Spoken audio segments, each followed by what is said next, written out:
પૂજ્ય ગીતાબાનું ફુલહાર અર્પીને સ્વાગત શ્રીમતી સુમનબેન શ્રીહરિભાઈ સિયાબાગ કરશે. શ્રીમતી સુમનબેનને આગ્રહ કરીશ કે તેઓ ગીતાબાનું ફુલહાર અર્પીને સ્વાગત કરે. કુમારી નિરાલીબેન મહેશભાઈને આગ્રહ કરીશ કે તેઓ ફૂલપાત્ર લઈને સામે જાય.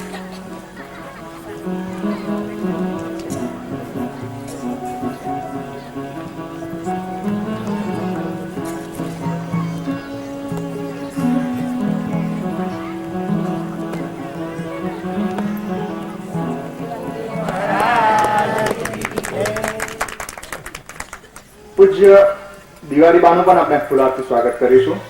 શ્રીમતી ગીતાબેન પ્રવીણભાઈ ભગત કંડારીને મારો આગ્રહ છે કે તેઓ દિવાળીબાને ફુલહાર અર્પીને સ્વાગત કરે. શ્રીમતી ગીતાબેન પ્રવીણભાઈ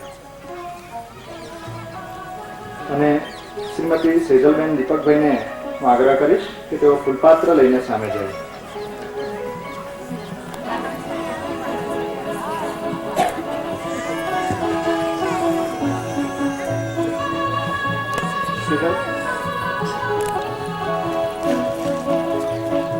પૂજ્ય દિવાળીબાનું સ્વાગત શ્રીમતી ગીતાબેન પ્રવીણભાઈ કરશે.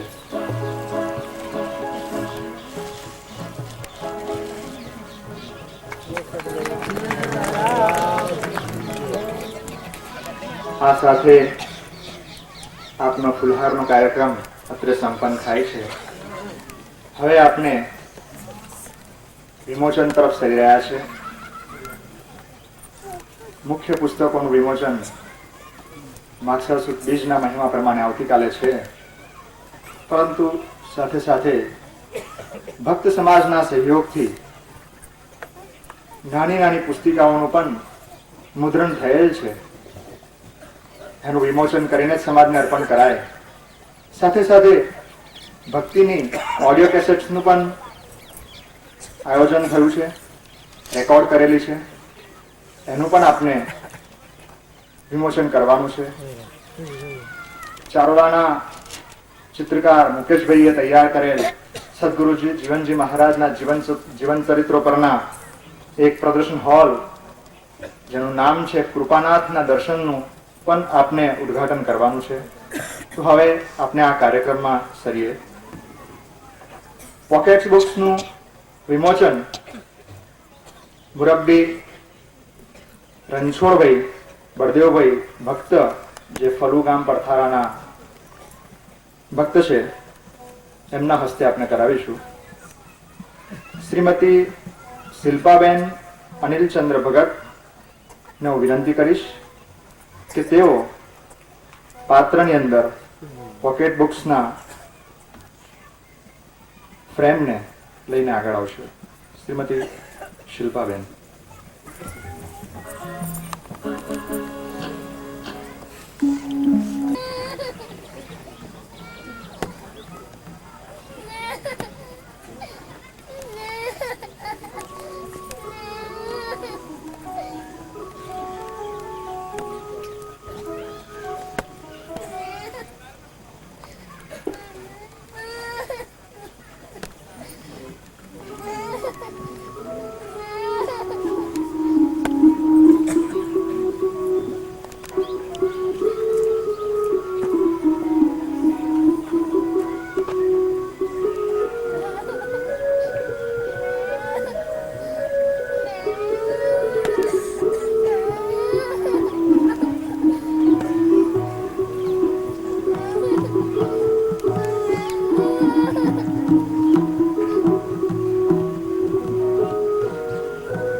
ભક્તિની ઓડિયો કેસેટનું વિમોચન આપણે પૂજ્ય કાંતાબાના વરદ હસ્તેથી કરીશું.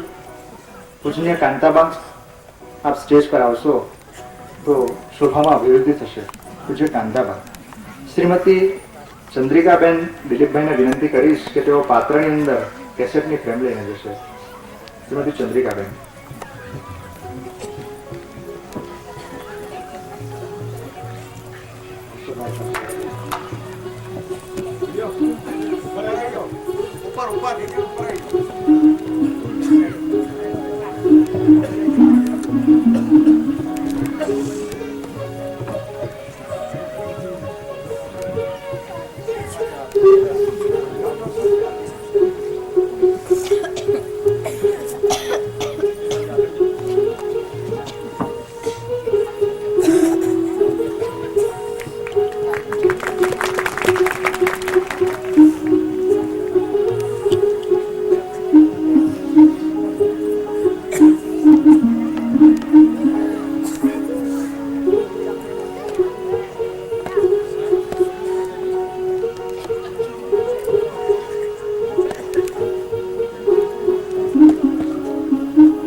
ધન્યવાદ પૂજ્ય કાંતાબા.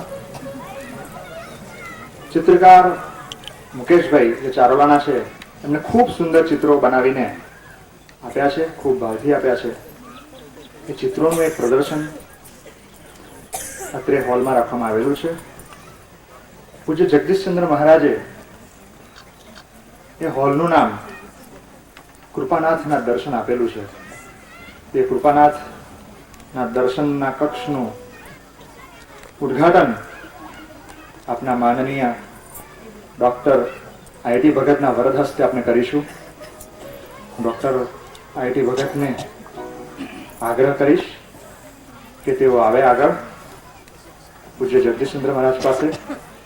ત્યાંથી જગદીશચંદ્ર મહારાજ, પ્રેમજીવનદાસ મહારાજ, શ્રી બિહારીલાલ સ્વામી અને પૂજ્ય રણછોડભાઈની સાથે અગ્રણી ભક્તજનો કૃપાનાથના દર્શનના કક્ષ તરફ જઈ અને ત્યાંનું ઉદ્ઘાટન કરીશું. ડૉક્ટર આઈટી ભગત.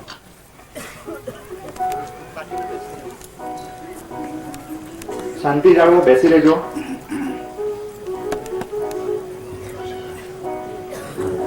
નીતા ગોપીનભાઈને હું આગ્રહ કરીશ કે તેઓ સાથે આવે. તેમને ફૂલપાત્ર લઈને કૃપાનાથના દર્શનના કક્ષ તરફ સાથે જવાનું છે.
દીપ પ્રગટાઈ દે પેલા પછી આવે.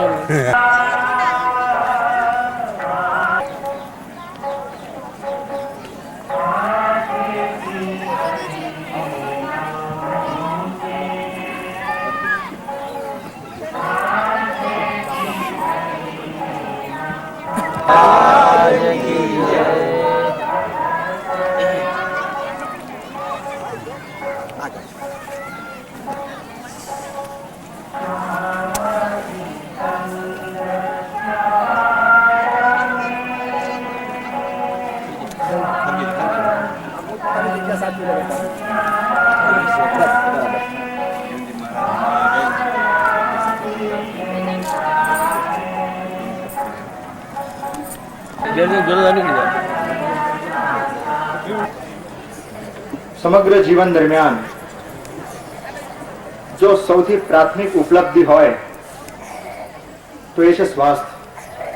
કહેવાયું છે ને કે પહેલું સુખ તે જાતે નર્યા. જ્યારે મહાનુભાવો ના વક્તવ્યો લેવાના હોય ત્યારે સ્વાસ્થ્યને ખૂબ પ્રાથમિકતા આપવી ઘટે. નડિયાદ આયુર્વેદિક મહાવિદ્યાલયના આચાર્ય વૈદ મદન મોહનભાઈને મારો આગ્રહ છે કે તેઓ આરોગ્ય વિશે આપણને બે શબ્દો કહે. એમનો વિષય છે ધર્મ અને આરોગ્ય. મુરબ્બી વૈદ મદન મોહનભાઈ. જીવણજી મહારાજ કી જય. પરમ પૂજ્ય જગદીશચંદ્ર મહારાજ, પૂજ્ય પ્રેમજીવનદાસ મહારાજ, પૂજ્ય ગીતાબા, પૂજ્ય કાંતાબા, પૂજ્ય ધનીબા અને મંચ પર બિરાજમાન અન્ય સંતો અને ત્રણેય જિલ્લાઓમાંથી અત્રે પધારેલા સર્વે ભક્તજનો, સર્વેને કદાચ નવાઈ લાગશે કે ધર્મની સાથે આરોગ્યનું કેવી રીતે આ લોકોએ જોડી દીધું. અને એ જોડી દેવાનો સવાલ જ પેદા થતો નથી. એ વર્ષોથી પહેલેથી જ હજારો વર્ષોથી જોડાયેલો છે. જ્યારે વેદની ઉત્પત્તિ થઈ તે વખતે શારીરિક ને માનસિક રીતે વ્યક્તિ સ્વસ્થ રહી શકે તેને માટેના જે ઉપાયો એ આપણા ઋષિ મુનિએ આપણને પહેલેથી જ આપેલા હતા. વ્યક્તિ ગમે તે લાઈનનો હોય, એ વેપારી હોય, ખેડૂત હોય, નોકરી કરતો હોય, એન્જિનિયર હોય, ડોક્ટર હોય કે પછી ગમે તે પ્રકારનું કામ કરતો હોય, તે બધાને જ આરોગ્ય સાથેનો સંબંધ છે જ. અને એ બધાની સાથે વધારામાં જેને આપણે સંત મહાત્માઓ કહીએ છીએ, ધર્મ ગુરુઓ કહીએ છીએ, તેમને પણ આરોગ્યની જરૂરિયાત છે જ. ધર્મનો જો પ્રચાર કરવો હોય, ધર્મની સાધના કરવી હોય કે બીજી રીતે પણ ધર્મને સાથે સંકળાયેલા રહેવું હોય તો આરોગ્ય સાચવ્યા વગર ચાલે એમ જ નથી. આરોગ્યને સાચવવું જ પડે તો જ તમે સારી રીતે ગમે તે પ્રકારની સાધના કરી શકો. મનુષ્યનો ધ્યેય શું છે? મનુષ્ય જીવન આપણું શા માટે અહીંયા આગળ આપણો અવતાર કેમ થયો છે અને પછી આપણું લક્ષ્ય શું છે, એને જો વિચારીએ તો એમાં એક આરોગ્ય જરૂર આવી જાય છે. એની સાધના માટે આયુર્વેદમાં ચોખ્ખું કહ્યું છે કે ધર્મ, અર્થ, કામ અને મોક્ષ, મનુષ્યની આ 4 પ્રકારની એષણાઓ, ઈચ્છાઓ, એની પૂર્તિ માટે આરોગ્યની સાથેનો સંબંધ રાખવો જ પડે, આરોગ્ય જાળવવું જ પડે. આરોગ્ય માત્ર શરીરનું નહીં. અહીંયા તમે બધા આવ્યા છો, સારું છે, તમારું શરીરનું આરોગ્ય સારું છે એટલે બધા અહીંયા આવ્યા છે, દૂર દૂરથી આવ્યા છે. પરંતુ જો મન બરાબર ન હોય તો એને સ્વસ્થ કહેવાય નહીં. અહીંયા આપણે જેટલા બધા બેઠા છે સભા મંડપમાં, તેમાંથી હું હમણાં જે વ્યાખ્યા કરું સ્વસ્થની, એની અંદર ભાગ્યે જ કોક આવી શકે, અથવા તો સંતો જ એમાં વ્યાખ્યાની અંદર આવી શકે કે સ્વસ્થ છે એમ કહી શકાય. સ્વસ્થમાં કહ્યું છે કે શરીરની બધી ક્રિયાઓ તો વ્યવસ્થિત ચાલે જ. વ્યવસ્થિત ચાલે એટલે કે જેને ભૂખ લાગવી, ઊંઘ બરાબર આવવી, સંડાસ સાફ થવું, મૂત્ર પ્રવૃત્તિ વ્યવસ્થિત થવી, આ બધી ક્રિયાઓ જે દૈનિક આપણે સવારથી સાંજ સુધીની ક્રિયાઓ કરીએ છીએ તે બરાબર થવી, એ શરીરની સાથે સંબંધિત છે. અને એ ઉપરાંત જેનું મન સ્વસ્થ હોય, એટલે ગમે તેમ ગુસ્સો ના કરે, શાંત ચિત્તથી કોઈની સાથે વાત કરે, ગમે તે રીતે કોઈને અપશબ્દો ના કહે, ગાળો ના બોલે, અને એક ચિત્તથી પોતાની પ્રવૃત્તિ કરે, તો એ માનસિક રીતે એની આરોગ્યતા કહી શકાય. અને એના ઉપર પણ આગળ ઇન્દ્રિયો, ઇન્દ્રિયોની પ્રસન્નતા. ઇન્દ્રિયો આપણી જે કર્મેન્દ્રિયો છે, જ્ઞાનેન્દ્રિયો છે, જોવાનું, સાંભળવાનું, બોલવાનું, સૂંઘવાનું, આ બધી બાબતો પ્રસન્ન હોય તો જ આપણે ધર્મની બાબતને સારી રીતે, સાધનાને સારી રીતે કરી શકીએ. એટલે ઇન્દ્રિયો પણ પ્રસન્ન જેની હોય અને બરાબર કામ કરતી હોય, અને છેવટે આત્મા, જેનો આત્મા પણ પ્રસન્ન હોય, એ કોનો હોઈ શકે? સંત મહાત્માનો હોઈ શકે. તો આપણે જો આરોગ્યની વ્યાખ્યામાં કહીએ કે જે ખરેખર સ્વસ્થ કોણ છે, તો આપણે અહીંયા બેઠેલામાંથી કોઈ નથી, માત્ર સંતો જ એ સ્વસ્થતા જાળવી શકે કહી શકાય. કે જેમનું શરીર સ્વસ્થ હોય, જેમનો આત્મા સ્વસ્થ હોય, જેમની ઇન્દ્રિયો અને મન પણ સ્વસ્થ હોય, એમના મુખમાંથી નીકળેલી વાણી અમૃત સમાન હોય, કોઈને ગાળ ના દે, ક્રોધ ના આવે, શાંત ચિત્તથી ભક્તોની સાથે વ્યવહાર કરે, તો એ પ્રકારની ઉચ્ચ કોટીની ભાવના અથવા તો એવો વ્યવહાર કોણ કરી શકે? સંત કોટીના વ્યક્તિ કરી શકે. તો એ સંત કોટી સુધી પહોંચવા માટે આરોગ્યની જરૂરિયાત છે. અને એટલા માટે જ માત્ર આપણે કઈ અમુક વનસ્પતિઓને લઈને તાવ મટાડી દઈએ, અથવા તો અમુક ઇન્જેક્શનને લઈને આપણો મેલેરિયા મટાડી દઈએ, અથવા તો અમુક સારા સારા ટોનિકો શિયાળામાં મેથી પાક કેવું ખાઈને આપણે શરીર બનાવીએ, એટલું જ માત્ર સ્વસ્થતા નથી. અહીંયા જે ધર્મની સાથે જોડવામાં આવ્યું છે, મનનું આરોગ્યની વાત આવે છે. દુનિયાની જે 1 નંબરની સંસ્થા આરોગ્યની કહેવાય, જેને વિશ્વ આરોગ્ય સંસ્થા કહેવાય છે, એ આખી દુનિયાની ચિકિત્સા પદ્ધતિઓ, આજે આખી દુનિયામાં 55 જેટલી ચિકિત્સા પદ્ધતિઓ છે. દવા કરવા માટેના રસ્તાઓ 55 છે. એમાં અત્યારની આપણે ત્યાં બધી ચાલે છે, એમાં ભુવા જાગરિયા બધું આવી જાય. મંત્ર, તંત્ર, ઇન્જેક્શન, હોમિયોપેથી, એલોપેથી, આયુર્વેદ, બધી જ, અને બીજી જેટલી નવી નવી નીકળે છે બધી જ, એમાં 55 જેટલી પથ્થીઓ છે. એમાં બધી જગ્યાએ તપાસ કરતા જાણવા મળ્યું કે માત્ર એક આપણી ભારતની ચિકિત્સા પદ્ધતિ, જેને આપણે જૂનામાં જૂની આયુર્વેદ પદ્ધતિ કહીએ છીએ, તે એમાં જ માત્ર જે સ્વસ્થની વ્યાખ્યા છે તેને માન્યતા આપી. દુનિયાની કોઈ પદ્ધતિની અંદર સ્વસ્થતાના નિયમો એટલા બધા નથી કયા. આયુર્વેદની અંદર સ્વસ્થતાના નિયમો કયા છે, અને તે આપણને પોતાને મળેલા છે, આપણા વારસામાં છે, આપણા બાપદાદાઓ જાણે છે. આસપાસ થતી વનસ્પતિઓમાંથી દવાઓ બનાવીને દર્દો મટાડે છે. એવા કેટલાય દાખલાઓ મેં જોયા છે. કોઈ રોગી એવી રીતે આવ્યો હોય કે હજારો રૂપિયા ખર્ચી નાખ્યા, પરંતુ આપણી આસપાસમાં થતી વનસ્પતિ એ એક જ વખત અથવા તો એટલી વનસ્પતિનો જ ઉપયોગ કરવાથી એના પૂરેપૂરો રોગ મટી ગયો હોય. એટલે આપણે અમુક પ્રાથમિક જ્ઞાન જો સ્વસ્થતાનું જાણીએ તો તેનાથી આપણું શરીર સારું રહી શકે છે, આપણું મન સારું રહી શકે છે. તો શરીર સારું રહે એના માટેના તો નીતિ નિયમો ઘણા બધા છે. આયુર્વેદમાં પણ કહ્યું છે, સવારે ઉઠીએ ત્યાંથી માંડીને સાંજ સુધી, રાત્રે સૂઈએ ત્યાં સુધી શું કરવું, દાંતણ, પાણી, સ્નાન, ભોજન, આ બધી બાબતોનો એમાં ઉલ્લેખ કરેલો છે. એ બધાને માટે એટલો બધો સમય છે નહીં આપણી પાસે, પરંતુ ધર્મની સાથેની વાતો કરીશ, અને ખાસ કરીને ઉદા ધર્મની સાથેના સંપર્કમાં. તો પ્રેમજીવનદાસ મહારાજે કીધું કે જીવનજી મહારાજે આપને વૈષ્ણવ પદ આપ્યું. આપણે વૈષ્ણવો છીએ, તો વૈષ્ણવોને એના કેટલાક લક્ષણો છે. કોને વૈષ્ણવ કહી શકાય? કેટલાક લોકો અત્યારે વૈષ્ણવના લક્ષણો ધરાવે છે અને તેનો અમલ પણ કરે છે. તો સૌથી પહેલા જે વૈષ્ણવનું લક્ષણ છે કંઠી. કંઠી ધારણ કરવી, અને તે કંઠી કેવી? તુલસીની કંઠી, તુલસીની માળા.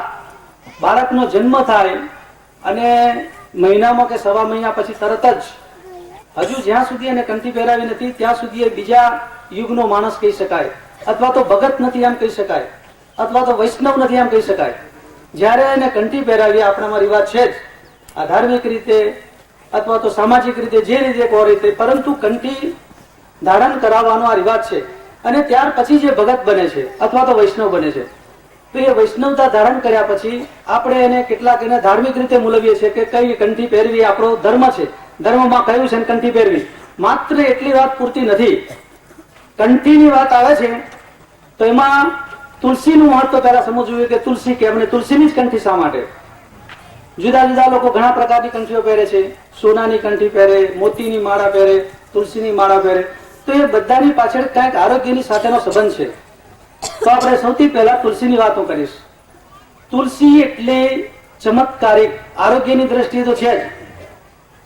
તુલસી એકલી એક તુલસી માત્ર આપણી જુદી જુદી 65 જાતની તકલીફોને મટાડે છે.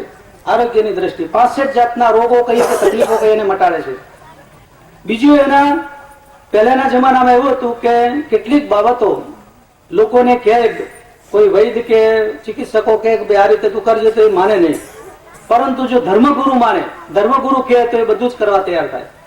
એટલે એ વખતે ધર્મની શ્રદ્ધા પણ એટલી બધી વધારે હતી અને ધર્મગુરુ કે એ પ્રમાણે બધા કરતા. એ તુલસીને ધાર્મિક રીતે વણી લીધી, પરંતુ એની સાથે સાથે એના આરોગ્યના ગુણધર્મોને ધ્યાનમાં લઈને, એના આરોગ્યની દ્રષ્ટિએ પણ એટલા બધા ગુણધર્મો છે કે આજની તારીખે હવે આપણે માત્ર ભારતમાં નહીં પરંતુ વિદેશોમાં પણ, વિદેશીઓ પણ તુલસીના વખાણ કરતા થાકતા નથી. એટલા બધો ચમત્કારિક છે. જેમ એક લીમડો, ખેડૂતોને ખબર જ હશે કે લીમડો હવે એટલો બધો ગુણકારી સાબિત થયો છે અને પરદેશીઓ આપણે ત્યાંથી લઈ જવા માંગે છે. આપણી જ પોતાની વનસ્પતિ, આપણે એને ઓળખતા નથી, આપણા આંગણામાં છે તો એના ગુણધર્મોને જાણતા નથી. આપણી આસપાસ જે કઈ વનસ્પતિઓ છે, તમે બધા જ ખેડૂતો છે, હું પણ ખેડૂત જ છું. આપણે બધા ખેડૂતનો વ્યવસાય સ્વીકારેલો છે ઉદાર ધર્મના બધા સંતજનોએ અથવા તો ભક્તજનોએ. અને એ ગામડામાં રહીએ છીએ તો ગામડાની અંદર થનારી જે વનસ્પતિઓ છે બધી, એ વનસ્પતિઓની અંદરથી 24 કલાક કેટલાક તત્વો નીકળે છે બહાર. હવા દ્વારા એ બહાર ફેંકાય છે અને આપણને એની અસર થાય છે, આપણા શ્વાસોશ્વાસમાં જાય છે અને એ સ્વાસ્થ્યતાની દ્રષ્ટિએ આપણને એનો લાભ થાય છે. તો તુલસીની માટે એક વાત કહીશ કે રિવાજની દ્રષ્ટિએ તો છે કે આપણા આંગણાની અંદર તુલસી ક્યારો હોવો જોઈએ. તો એ તુલસી ક્યારો જે જગ્યાએ વાવેલો હોય તેના આસપાસના 400 ફૂટના વિસ્તારની અંદર કોઈ પણ પ્રકારના જીવાણુઓ, જંતુઓ ટકી શકતા નથી. કારણ કે તુલસીમાંથી કેટલાક એવા તત્વો નીકળે છે 24 કલાક સતત, સુગંધિત તત્વો. એ તત્વોમાં એટલી ઉગ્રતા છે અથવા તો એવા પ્રકારના ગુણો છે કે મચ્છરોને મારી નાખે અથવા તો એને મૂર્છિત કરી નાખે, જીવ જંતુને, મચ્છરોને પણ. અગાઉના વખતમાં જયારે અંગ્રેજો હતા તે વખતે એક જગ્યાએ બહુ મોટું કામ થતું હતું, ફેક્ટરી બનાવવાનું.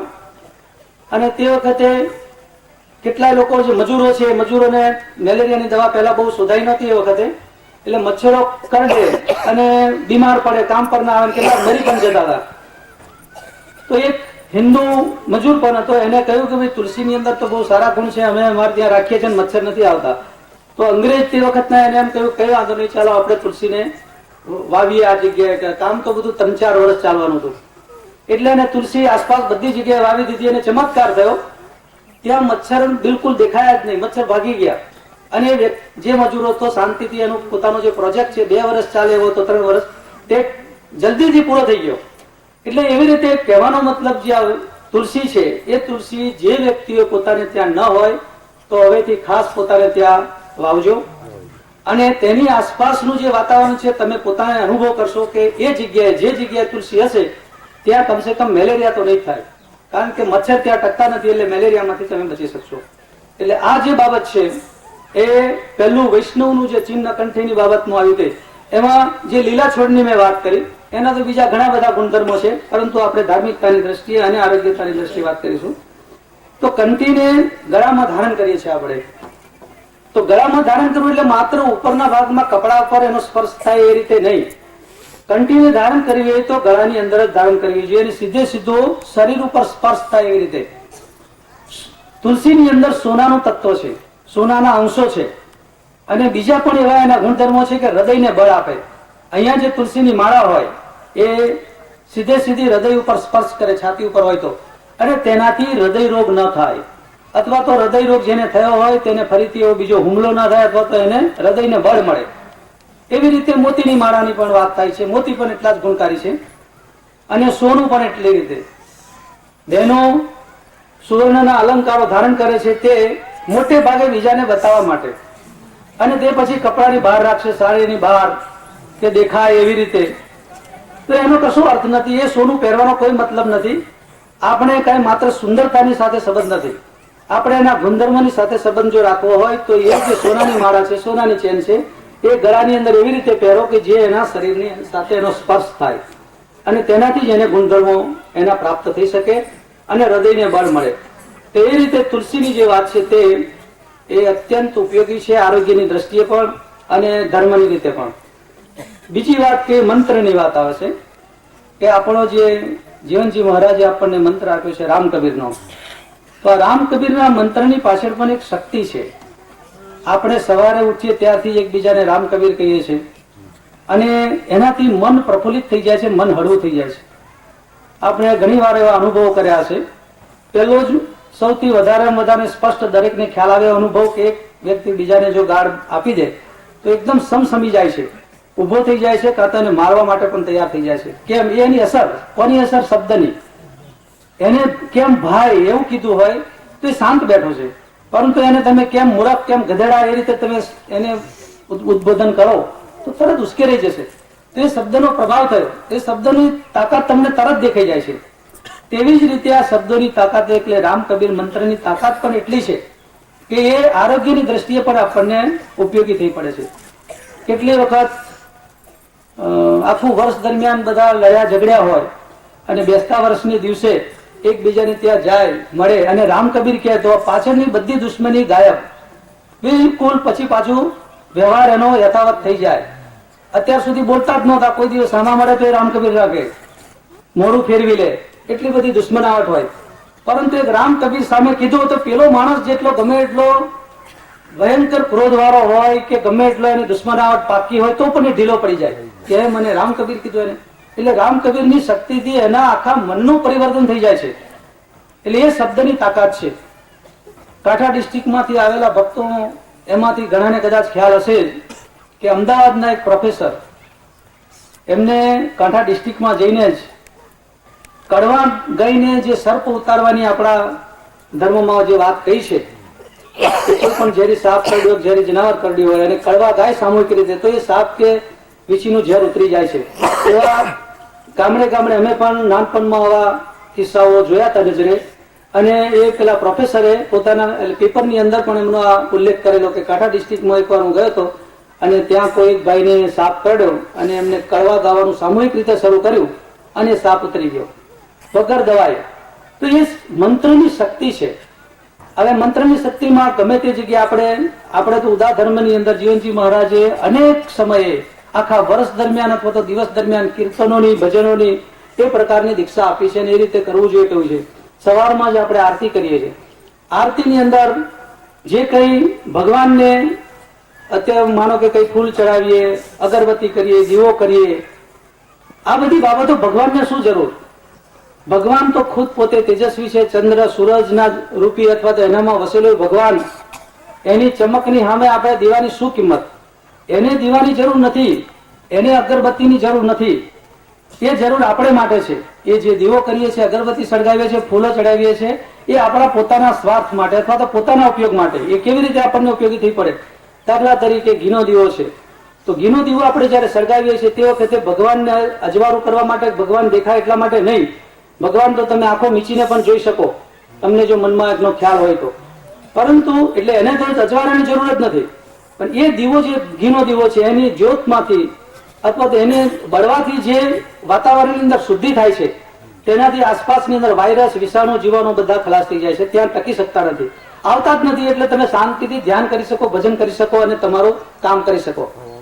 પછી જે સુગંધિતતા, હવે આ રીતે જયારે આંખથી તમે દીવો જુઓ તો તમારી ચક્ષુ ઇન્દ્રિય, આ ઇન્દ્રિયો પણ પ્રસન્ન થઈ જાય છે. ચક્ષુ ઇન્દ્રિય એટલે આંખની જોવાની ઇન્દ્રિય શરૂઆતથી જ પ્રસન્ન થઈ ગઈ. પછી તમે અગરબત્તી સળગાવો તો અગરબત્તી સળગાવવાથી જે સુવાસ ફેલાય છે ચારે બાજુ સુગંધિત દ્રવ્યોની, તેનાથી તમારી નાક ઇન્દ્રિય છે પ્રસન્ન થઈ જાય છે અને એનાથી પણ વાતાવરણ શુદ્ધ થઈ જાય છે. એટલે એ પણ તમારું જ કામ થયું, ભગવાનનું નહીં. ત્યાર પછી તમે કીર્તન કરો છો, ભજન કરો છો અથવા તો કોઈ વાજિંત્રો વગાડો છો, એ વાજિંત્રોના તારથી, નાદથી અથવા તો એના તરંગોથી એનાથી પણ આસપાસના વાયરસો ને બધું દૂર થઈ જાય છે. હમણાં થોડા વખત પહેલા એક લેખ હતો કે જાપાનમાં એક ભાઈએ ઘંટનો રણકાર કરીને એને જોયું કે એની શું અસર થાય છે.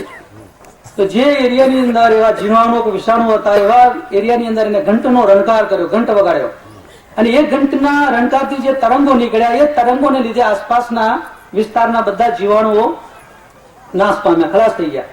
એટલે વાતાવરણ ચોખ્ખું રાખવું.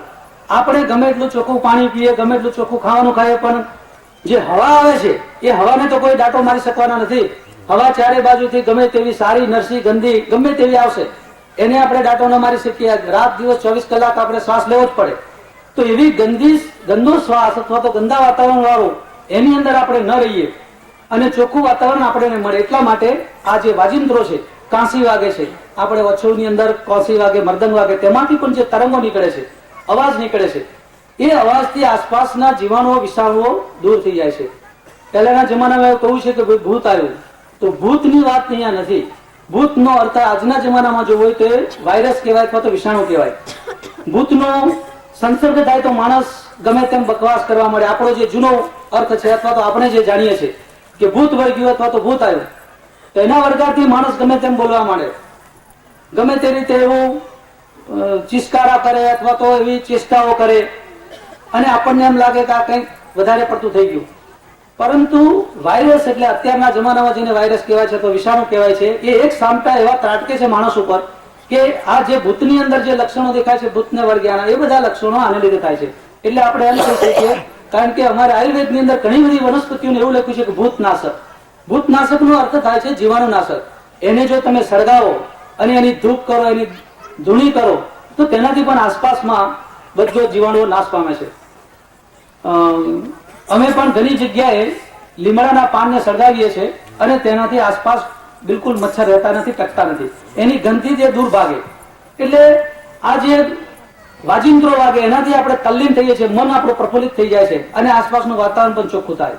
પછી આપણે છેલ્લે પ્રસાદ લઈએ છીએ, તો પ્રસાદમાં આપણે કોઈ કડવા કારેલા નથી આપતા. પ્રસાદની અંદર સાકર હોય, ગોળ હોય કે કોઈ મીઠાઈ હોય કે કોપરું હોય છેવટે. કારણ કે એનાથી આપણી જીભ કોનાથી પ્રસન્ન થાય? મધુરતાથી. મીઠું કંઈ ખાય તો તેનાથી આપણી જીભ પ્રસન્ન થઈ જાય. એટલે એને લીધે આપણી બધી જ ઇન્દ્રિયો શરૂઆતથી જ સવારના પરમાં જ આ પ્રકારની પ્રક્રિયા કરીએ તો આપણો આખો દિવસ સારો જાય. એટલે જીવનજી મહારાજ સવારમાં પણ આરતીનું કહ્યું છે. એટલે આરતી આ રીતે કરવી જોઈએ, બધી જ વસ્તુ સાચી. ફૂલ છે, અગરબત્તી છે, દીવો છે, બધું જ, અને એ એની જગ્યાએ એને આપણને ફાયદો જ છે. ભલે ધાર્મિક રીતે કોઈને કઈ ફાયદો ન થાય કે મોક્ષ ના મેળવે, પરંતુ આરોગ્યની દ્રષ્ટિએ તેને ચોક્કસ ફાયદો થાય. તો એ જે કઈ રોગો થવાના કારણ આયુર્વેદમાં કયા છે, કાલ અર્થ કર્મણામ હીન મિથ્યાથી માત્ર કહે. એટલે આપણી ઇન્દ્રિયો જે છે એ ઇન્દ્રિયોને જો આપણે વશમાં ન રાખીએ તો તેનાથી અનેક રોગો થાય છે, અને એ જે રોગો થાય છે તેનાથી પછી બચવું મુશ્કેલ છે. આપણે દર્દ થઈ ગયું, બીમાર પડી ગયા અને પછી દવા લેવા જઈએ તો એમાં પૈસા પણ બગડે અને આપણું શરીર ને મન બે બગડે. એના કરતા જે કુદરતી ઉપચારો છે અથવા તો સ્વચ્છના નિયમો છે એનું જો આપણે પાલન કરીએ તો આપણને એનાથી કોઈ પણ પ્રકારની બીજી મુશ્કેલી થતી નથી અને સારી રીતે આપણું જીવન વ્યતીત કરી શકીએ છીએ. બીજું એક નાનું ઉદાહરણ એક આપી દઉં, ધર્મની સાથે સંબંધિત અને આપણા ઉદાર ધર્મની સાથે સંબંધિત એવા પ્રકારનું કે જમણવારની બાબતમાં પ્રેમજીવનદાસ મહારાજે કીધું કે જીવનજી મહારાજે આપણને બિલકુલ શુદ્ધતા, જાતે જ રસોઈ બનાવવાની ટેવ આદત પાડી છે. કેમ કે કહેવત છે કે અન્ન તેવો ઓડકાર. આપણે જેવું અન્ન ખાઈએ તેવો ઓડકાર આવે. એટલે કે કોઈને ત્યાં મલિનતા હોય, એટલે સ્વચ્છતા બરાબર જાળવેલી ન હોય, પાપ કર્મોથી કમાઈને બનાવેલી રસો હોય કે બીજું કોઈ પણ રીતે એવું અસ્વચ્છતાથી બનાવેલી રસો હોય ને એવી આપણે રસોઈ જમીએ તો તેનાથી આપણું મન તો બગડે જ, શરીર તો બગડવાનું છે, સાથે સાથે મન પણ બગડે. એના જેવા વિચારો આવે, એના જેવું જ આપણી ક્રિયાઓ શરૂ થઈ જાય. એટલા માટે એમને વૈષ્ણવોનું ભોજન લેવાનું કીધું છે. એટલા માટે આપણો જે આ બધા ધર્મનો એક ચોકો, એ ચોકાની અંદર એક ભગત બીજા ભગતનું જ જમે, બીજાનું નહીં. પાણી પણ પોતાનું જ પીવે, બીજાનું નહીં. એની પાછળના સ્વચ્છતાનો જ ખાસ ઉદાહરણ આપેલું છે. એટલે કે ધર્મ તો ખરો જ, સાથે સાથે આરોગ્યતા. હજુ કેટલાક લોકો એટલે બહુ ગણ્યા ગાંઠ્યા અને વળગી રહ્યા છે, પરંતુ મોટા ભાગનો સમાજ આજે બહાર ગયો છે અને એને આ પ્રકારનું કરવું શક્ય નથી. એટલે નવી પેઢી બધી જ હવે બહાર બધે જમવાનું શરૂ કરી દીધું છે. હવે બહાર જમવાની અંદર આપણને કદાચ બહુ સ્વાદિષ્ટ લાગે, પરંતુ એના રસોડામાં જઈને તમે જોશો તો તમને ઉલટી થઈ જશે, અથવા તો તમને ખાવા નહીં ભાવે. એ જવાનીઓને ખબર છે, સારી રીતે ખબર છે કે એ જે રસોઈઓ છે એનો પરસેવો પડતો હોય, એનાથી બધું બીજી ગંદકી પણ હોય, વાસણ સાફ કરવામાં પણ અસ્વચ્છતા હોય. કોન્ફરન્સ, એક મેડિકલ કોન્ફરન્સ હતી બોમ્બેમાં થોડા વર્ષો પહેલા. એમાં એક ડોક્ટરે સાફ કરેલી થાળી મંગાવી બધાની વચમાં એને સૂક્ષ્મ દર્શક યંત્રથી બતાવ્યું કે આની અંદર કેટલી ગંદકી છે. એ સાફ કરેલી થાળીની અંદર પણ અનેક પ્રકારના જીવાણુ અને અસ્વચ્છતા હતી. એટલે એ બધું કરો છતાં એને તમે બધા જુઓ છો કે અત્યારે બુફે કે આવા બધા જમણવારનો જે સમય પ્રચાર થાય છે તેને લીધે કેટલી બધી મુશ્કેલી પડે છે. આપણી જે ભારતીય બેઠક જમવાની એ સારામાં સારી ઉત્તમ પ્રકારની છે, તેને બદલે આપણે પરદેશીઓના રવાડે ચડ્યા છે કે ઉભા ઉભા ખાવું. ઉભા ઉભા ખાવામાં કેટલી મુશ્કેલી પડે છે. એક બિચારો અશક્ત વ્યક્તિ હોય, એક થાળીની અંદર એક જ હાથમાં 1 કિલો વજનની બધો અંદર મીઠાઈ હોય કે ભોજન હોય અને પકડીને એને ઉભા ઉભા ખાવાનું હોય, કેટલી મુશ્કેલી પડે. એક હાથે જમવાનું, કોઈની ઠોકર વાગી જાય, કપડા બગડે, કેટલાકના તો હાથ કતરતા જોયા છે, પકડી ના શકે, શું કરે? તો એ પદ્ધતિ બિલકુલ ખરાબ છે. અને આપણી આ જે દેશી પદ્ધતિ બેસીને જમવાની કેવી રીતે સાચી છે તમને કહું, વૈજ્ઞાનિકતા છે એમાં.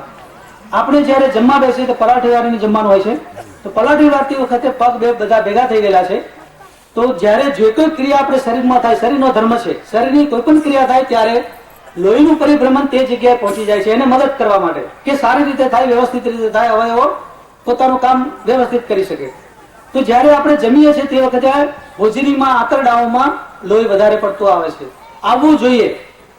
જો આપણે ઉભા ઉભા જમતા હોય તો લોહી બધું નીચે પગમાં ચાલી જાય, પરંતુ પલાઠી વાળીને બેસીએ ત્યારે પગમાં કોઈ પણ રીતે લોહી ઓછું જશે, પગની અંદર લોહી જશે નહીં, નીચેના ભાગમાં ઓછું જવાથી લોહી બધું રહેશે ક્યાં? પેટની અંદર જ, આંતરડાઓમાં અને હોજરીમાં. અને એ લોહી ખોરાકને પચાવવામાં વધારે પડતી મદદ કરશે, સારી રીતે મદદ કરે છે. એટલે આ વૈજ્ઞાનિકતા છે. આ માત્ર જડતા નથી, અથવા તો આપણું દેશી એટલે ખોટું, અથવા તો ગામડિયાપણું કે બકવાસ એવું માનવાને કોઈ કારણ નથી. આપણા જે સંસ્કારો છે, આપણી જે પદ્ધતિઓ છે, આપણા જે રિવાજો છે, એની અંદર કાંઈક ને કાંઈક વૈજ્ઞાનિકતા છે. હવે એક છેલ્લું ઉદાહરણ આપીને હું મારું વક્તવ્ય પૂરું કરીશ, કારણ કે મને જે સમય પાડવામાં આવ્યો છે હવે પૂરો થાય છે. કે આપણા ધાર્મિક કાર્યોની અંદર કે આપણા સામાજિક કાર્યોની અંદર પણ આરોગ્યવાણી લેવામાં આવ્યું છે. અગાઉના વખતમાં આણું તેડવા જવાનું હોય, એક ગામથી બીજી જગ્યાએ જાન લઈને બીજે જવાનું હોય, કે બીજા કોઈ સામાજિક પ્રસંગે બહારગામ જવાનું હોય, અને હજુ એ રિવાજ અત્યારે ચાલુ છે કે સૌથી પહેલા મહેમાનો ત્યાં પહોંચે એટલે મીઠાનું પાણી આપે અને ગોળનું પાણી આપે, અને તેનાથી પછી આગળની બધી બાકીની ક્રિયાઓ શરૂ થાય. એ પત્યા પછી ચા નાસ્તા આપે. અત્યારે મોટરમાં બેઠા અને મોટરમાં જે સ્થળે બીજા સ્થળે જઈએ ત્યાં ઉતરવાનું હોય છે, એટલે એની અગત્યતા આપણને લાગતી નથી. પરંતુ એ લોકોએ જે રિવાજ કાઢ્યો હતો એની પાછળ આરોગ્યનું કારણ હતું કે બહારથી જે માણસ આવ્યો, પહેલા તો ડમણિયામાં આવે, ચાલતા આવે, તડકામાં આવે, પરસેવો થાય. પરસેવો થાય એટલે લોહીની અંદર લોહી ઘટ્ટ બની જાય અને એને પૂર્તિ માટે પાણીની જરૂર પડે. પણ એ પાણી સાદું પાણી નહીં. સાદું પાણી તમે પીવો તો હોજરીમાં જાય, ક્યારે પચે ને ક્યારે લોહીમાં પડે. એને બદલે મીઠું અને ગોળ, ગોળ એટલે ગ્લુકોઝ, આ બેનું પાણી પીવાથી માણસને તાત્કાલિક એકદમ તાકાત આવી જાય, અથવા તો જે પરસેવો થયો એની ક્ષતિપૂર્તિ થઈ જાય, એટલે એકદમ શાંતિ થઈ જાય. પછી બધું આગળનું ચા પાણી નાસ્તો થાય. એટલે જે અત્યારના જમાનામાં ગ્લુકોઝ સેલાઇન કહેવાય છે, કોઈ પણ માણસને એક્સિડન્ટ થયો અથવા તો વાગ્યું, હોસ્પિટલમાં દાખલ થયો, કન્ડિશન મરવા જેવી થઈ ગઈ, તેવી પરિસ્થિતિમાં આપણે ગ્લુકોઝ સેલાઇન ચડાવીએ છીએ. એ શું છે? ગોળ ને મીઠાનું પાણી. ગ્લુકોઝ એટલે ગોળનું પાણી. પેલું ગ્લુકોઝ સોફિસ્ટિકેટેડ, સારું, અંદરથી ખેંચી કાઢેલું, વ્યવસ્થિત રૂપારું બનાવેલું, અને સેલાઇન એટલે મીઠું.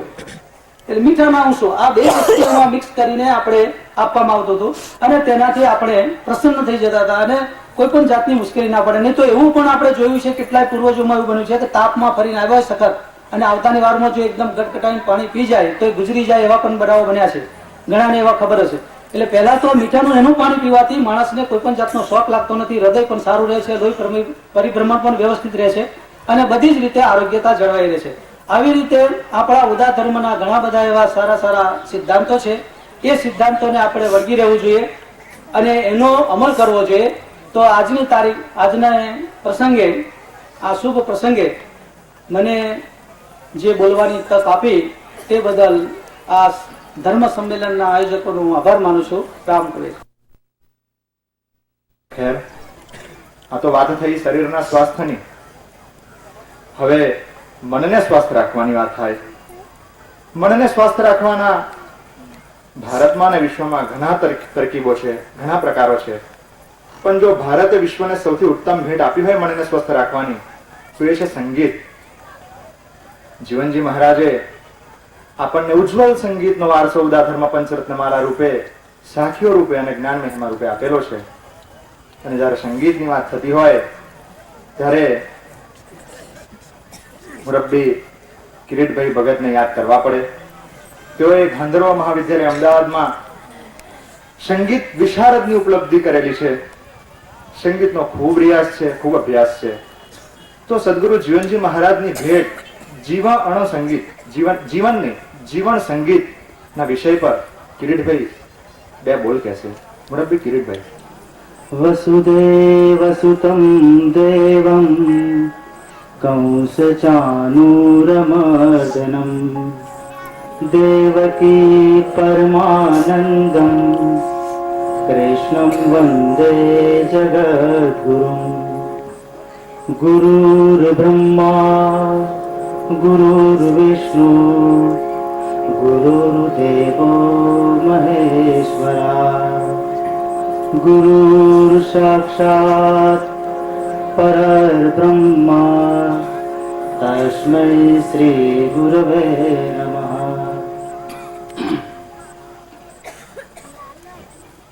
સાડા 3 સદીનો આયુષ્ય ધરાવતો ઉદાધર્મ ભક્ત સંપ્રદાય આજે એના બાળપણમાં હોય તેમ લાગે છે. સંગઠનની બાજુ હજુ ચોક્કસ કાર્ય થઈ શક્યું નથી. સમાજ પોતાના માર્ગ વિશે ગૂંચવણમાં છે. આપને સૌ ક્યાં ઊભા છે? સમાજની પરંપરાઓને શેનું ગ્રહણ લાગ્યું છે? સમાજની ભાવિ પેઢી એવા બાળકો અને યુવાનો સમાજની ભાવનાથી વિમુખ કેમ થયા છે? આ બધા પ્રશ્નો અત્યારે આપની સામે છે જ. સમાજ એટલે સમજ. આદિકાળથી જ સમાજે વ્યક્તિને વિકાસ માટેનું પ્લેટફોર્મ પૂરું પાડ્યું છે. સમાજ વ્યક્તિને રક્ષણ પણ આપે છે. આમ સમાજ વ્યક્તિઓના સમૂહથી બન્યો. સમાજ એટલે સમજ. શેની સમજ? ઘર્ષણનો અભાવ, વાદ વિવાદને બદલે સંવાદ, એટલે કે પરસ્પર સમજણ એટલે સમાજ. સમાજ એટલે સમજ. શેની સમજ? દરેક વ્યક્તિના સામાજિક અને આધ્યાત્મિક વિકાસની સમજ. સમજ શેની? જન્મથી જ મળેલ સામાજિક અને ધાર્મિક પરંપરાઓની સમજ. સમજ શેની? આવતીકાલની પેઢીના વધુ સારા ભવિષ્યની. ખરેખર તંદુરસ્ત સમાજનું નિર્માણ એ અઘરું કામ છે. એને પેઢી દર પેઢી સતત ગતિશીલ રાખવું એ ખૂબ જ કઠિન છે. સદગુરુ શ્રી જીવનજી મહારાજે ઉદાર ધર્મ ભક્ત સંપ્રદાયની રચના કરી અને એને પેઢી દર પેઢી ગતિશીલ રાખવા, તંદુરસ્ત રાખવા માટે કયું તત્વ, કયું ઔષધ, કઈ પરંપરાને આપની સમક્ષ રજૂ કરી છે?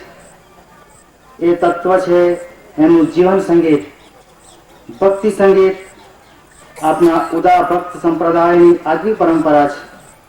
પદ અને કીર્તનોનું ગાન જીવન સંગીત આપીને જીવનજી મહારાજે સમાજને ત્રણેય કાળમાં સાચવવાની પાકી વ્યવસ્થા કરી છે. સર્વ ભક્તોને બાળ ગોપાળ કહીને પોતાની જવાબદારી સ્વીકારી છે. જીવન સંગીતનું પાન કરનાર અપનાવનાર ભક્ત સમાજને દુઃખ તથા તમામ પ્રશ્નો તથા તમામ ભયસ્થાનોથી મુક્ત કરી શકે છે. પણ आपने શું કર્યું? आपने કર્યું पुत्र पिता को कहो न माने करत ही अपनो भायो अब तो साचे कलयुग आयो. कलयुग આવ્યો નથી, ચાલી જ રહ્યો છે અને એની બીમારી દરેક જગ્યાએ ફેલાઈ ચૂકી છે. દરેક દર્દ માટેનું ઔષધ તૈયાર હોય જ છે. ઔષધમાં વિશ્વાસ રાખી વૈદ્યની સલાહ મુજબ ચાલવું પડે છે. આ કલયુગની બીમારી ને મારી હટાવવા માટે જીવનજી મહારાજના જીવન સંગીતની ભક્તિ સંગીત પરંપરાનું ઔષધ તૈયાર જ છે. 24 કલાકની અસરવાળું છે. આ ભક્તિ સંગીતનું ઔષધ જીવનના દરેક સારા માઠા પ્રસંગે જરૂર મુજબ લઈ શકાય તેવું છે. પણ જીવનજી મહારાજના બાળ ગોપાળ કરત હી અપનો ભાયો વાળી વાત કરતા હોય ત્યારે કલયુગની બીમારીથી બચવું મુશ્કેલ છે. કૃષ્ણ ભગવાન અર્જુનને સાફ શબ્દોમાં કહે છે કે જે મનુષ્ય શાસ્ત્ર વિધિ છોડીને પોતાની મનમાની રીતે વર્તે છે તે સિદ્ધિ સુખ કે પરમ ગતિ પામતો નથી. આગળ શું કહે છે? હું સર્વભૂતોમાં સમાન છું, મારો કોઈ દ્વેષપાત્ર નથી કે પ્રિય નથી, તો પણ જેઓ મને ભક્તિથી ભજે છે તેઓ મારામાં છે અને હું તેઓમાં છું. અતિશય દુરાચારી પણ બીજાને નહીં ભજતો મને ભજે તો તેને ઉત્તમ માનવો, કારણ કે તે ઉત્તમ નિશ્ચય વાળો થયો છે. આગળ શું કહે છે? તે જલ્દી ધર્માત્મા થાય છે અને શાંતિ પામે છે. હે કુંતી પુત્ર, તું નિશ્ચય જાણ કે મારા ભક્તનો નાશ થતો નથી. જીવનજી મહારાજના જીવન સંગીતનું ધ્યેય કયું છે? એક વર્યો ગીરધારી એ બાઈ में तो एक वर्यो गिरधारी, संत संगत मली जीवना गाये गुण और गीत, राब रोटी मली पाइए परमेश्वर की प्रीत. સમાજની ભક્તિ સંગીત પરંપરા રે ભજન મંડળો હજુ પણ ઉત્સાહપૂર્વક સંભાળી રહ્યા છે, સાચવી છે, એને ગતિશીલ રાખી મૂકી છે. તેવા અચ્છો મંડળોનો સમાજ આભારી છે. મંડળના સક્રિય સભ્યો જે કાર્ય કર્યું છે એ ખરેખર મૂલ્યવાન કાર્ય છે, કારણ કે મરણ જેવા માઠા અને દુઃખદ પ્રસંગને ઓચ્છવ કીર્તનના ગાન દ્વારા વાતાવરણને ભાવથી ભરી દે છે. જે સ્વજનો સાથે તમામને શાંતિ, સહનશીલતા અને આશ્વાસન પૂરું પાડે છે.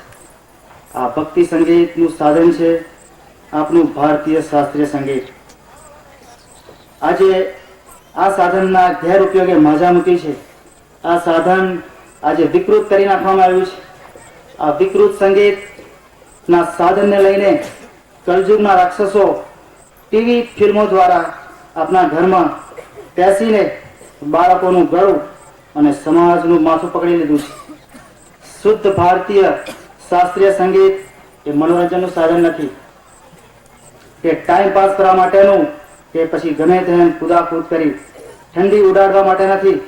આ એવું સંગીત છે જે મનને શાંત કરે છે, ઇન્દ્રિયોને કેળવે છે, બુદ્ધિને અલંકૃત કરે છે, હૃદયને વિશાળ બનાવે છે. યોગ્ય રાગ અને તાલમાં ગવાતા પદ કીર્તનનો અર્થ ભાવ એક જીવંત ચિત્રની જેમ આંખ સામે આવે છે. આ સંગીતના જુદા જુદા રાગો શરીરના રોગોને દૂર કરવામાં સહાય કરે છે એ વાત હવે સાબિત થઈ ગઈ છે. આપનું આ સંગીત સંભળાવીને ગાયો પાસેથી વધુ દૂધ મેળવવામાં આવે છે એ આપ જાણતા હશો. મૃદંગનો જાડો ઘેરો અવાજ પાચન તંત્રમાં સહાય કરે છે, જ્યારે જુવારીનો પાતળો અને રણકતો અવાજ મસ્તકમાં લોહીનું ભ્રમણ વ્યવસ્થિત કરે છે. દિવસ અને રાત્રિના દરેક પ્રહરે ગવાતા રાગો જુદી જુદી ઋતુઓના રાગ માનવને શોક સંતાપથી મુક્ત કરી જીવનને ભાવપૂર્ણ બનાવે છે. અને અહીં જીવનજી મહારાજે કમાલ કરી છે. આવા સંગીતને જીવન સંગીત બનાવી ઉદાહરણ ભક્ત સમાજને આત્મકલ્યાણ માટે પ્રભુ ભક્તિના માર્ગે દોડતો કરી દીધો છે. આપણા પૂર્વજો એ માર્ગે દોડ્યા છે. આપણે પણ નવા સમય પ્રમાણે એ જ રસ્તે ચાલવાનો પ્રયાસ કરવો જરૂરી છે. ભાવિ પેઢીના સૂત્રધારો એવા બાળકોને પણ ધીરજપૂર્વક ચલાવો. આજના ટીવી ફિલ્મોના હલકા અને બેવલા ભ્રષ્ટ થયેલા સંગીતને ફગાવી દો. વેદ, વેદાંત, પુરાણો, ઉપનિષદો તથા રામાયણ, ભાગવત અને ભગવદ્ ગીતા જેવા જ્ઞાન, કર્મ અને ભક્તિથી શોભતા શાસ્ત્રોના સારરૂપ પદો અને કીર્તનોની આપની આગવી પરંપરાને ફરીથી ગતિશીલ બનાવો. જીવન સંગીત સમાજમાં ફરી ગુંજતું કરો. સમાજના દરેક પ્રશ્નોમાં વાદ વિવાદને મિટાવી સાચો સંવાદ કરાવી આપશે આ જીવન સંગીત. જીવન સંગીતની નાની થયેલી જ્યોતમાં આજનો વર્તમાન યુવા ભક્ત પ્રથમ સક્રિય બને એ આજની માંગ છે. યુવાનો પોતાની શક્તિથી સમાજમાં નવો પ્રાણ પૂરે. જીવનજી મહારાજ સૌને માર્ગદર્શન આપશે એવી આશા. હે અર્જુન, મારામાં ચિત્ત વાળો, તું મારી કૃપાથી સર્વ સંકટો ઓળંગી જઈશ. પણ અહંકારથી મારું વચન જો તું નહીં સાંભળે તો નાશ પામીશ. બોલો શ્રી જીવનજી મહારાજ કી જય.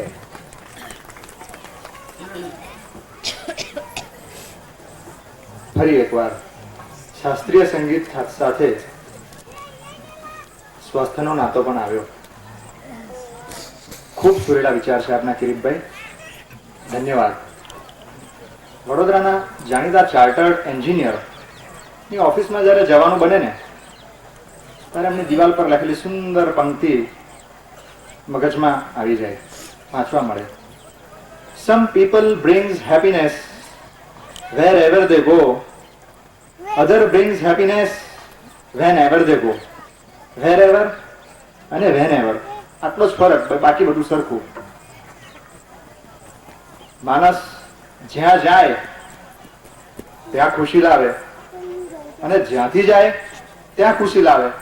ફરક શબ્દોનો નહીં, માણસનો. એનીવે, હવે આધુનિકતા સાથે આધ્યાત્મનો નાતો કેવો હોય છે એનો દાખલો સમાજને જોવો હોય તો મારી આગ્રહભરી વિનંતી ડોક્ટર અનિલચંદ્ર ભગતને છે કે તેઓ આવીને એમના વિચારો રજૂ કરે. હું ખૂબ પ્રભાવિત થયેલો જ્યારે નમ્રતા અને સાદાઈના એમનામાં દર્શન થયા હતા. મુરબ્બી ડોક્ટર અનિલચંદ્ર ભગત. પ્રેમી ભક્તો, જીવનજી મહારાજના બાળગોપાલ સર્વને રામ કરીએ.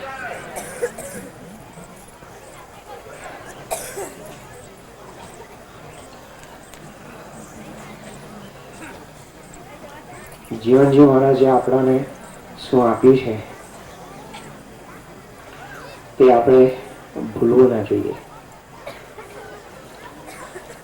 આપણાને તુલસી, તિલક અને રામ કબીરનો મંત્ર આપીને ગયા છે, તો એ કાયમ ધારણ કરીશું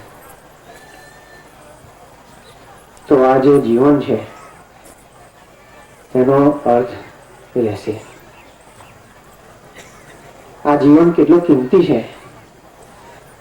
તે સર્વને ખબર છે, પણ યાદ કરાવું છું કે મનુષ્યનું જીવન છે તે વધારેમાં વધારે કિંમતી છે, કારણ કે બહુ સહેલેથી નથી આવતું. આપણા વેદમાં કહે છે કે જીવ જેમ પગથિયા ચડે છે, મનુષ્ય જીવન તરફ આવે છે, તો તેનો ઉપયોગ કરીને આપણે ભગવાનનું ધારણ કરવું જોઈએ. અને આપણે ઉદાહરણ ભક્ત છે એમાં હું મનુષ્ય અવતાર કરતા પણ વધારે આપણે કિંમતી વસ્તુ છે. કારણ કે આમાં આપણે ભક્તિના ધામમાં આપણે જન્મ લીધો છે, તો તેનો ઉપયોગ નહીં કરીએ તો આપણું જીવન વ્યર્થ જાય છે.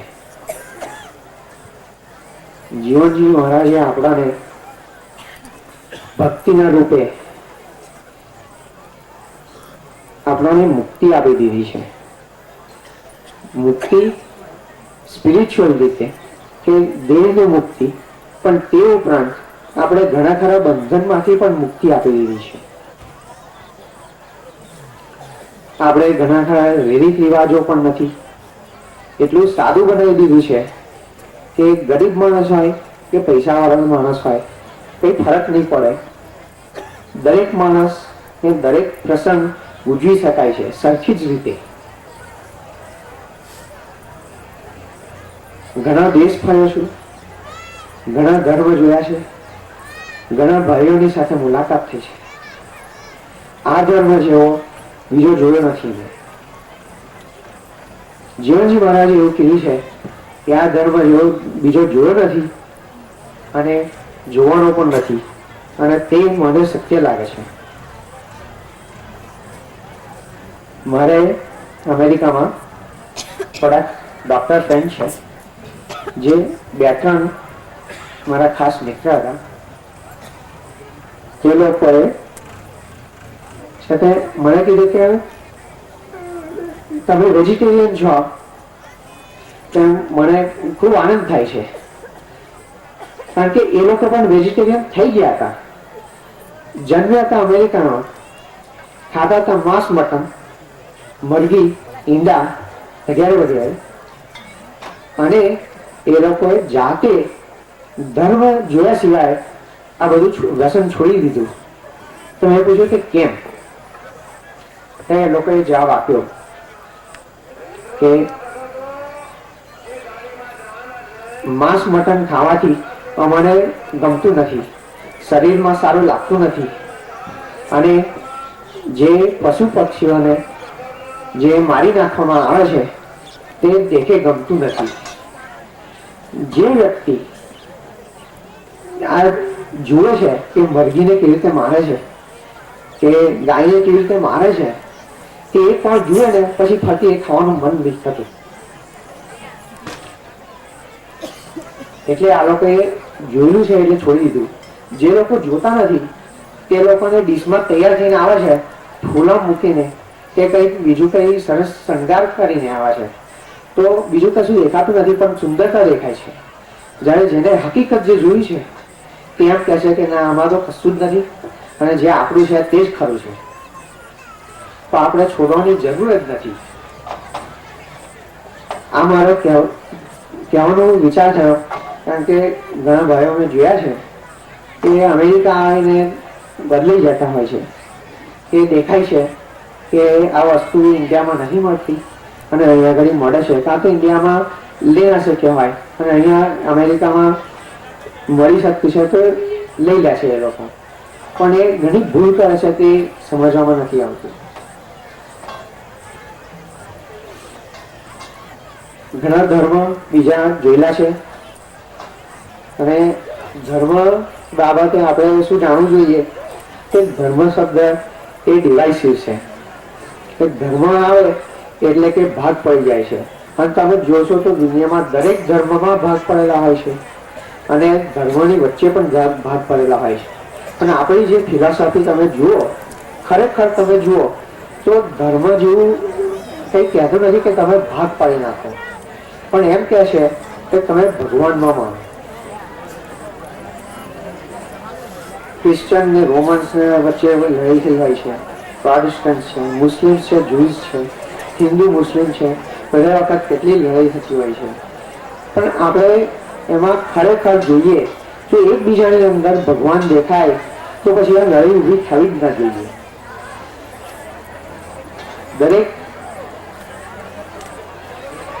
દરેક વ્યક્તિમાં, દરેક પશુ પક્ષીમાં, દરેક વૃક્ષમાં આપણાને ભગવાન દેખાવું જોઈએ. આપણે સાયન્સમાં પણ જોઈએ તો દરેક જાતની સાયન્સ આપણે જોઈએ. બાયોલોજી જોઈએ છે, કેમેસ્ટ્રી જોઈએ છે, ફિઝિક્સ જોઈએ છે, એસ્ટ્રોલોજી જોઈએ છે. એ ગમે તે પણ સાયન્સની સ્ટડી આપણે જોઈએ તો એમાં એક જ વસ્તુ મને દેખાય છે કે એની પાછળ જે બધા કુદરતના કાયદા છે એ એક જ જણે રચ્યા છે કે જે છે પરમેશ્વર. આઇન્સ્ટાઈન જે છે બહુ મોટો સાયન્ટિસ્ટ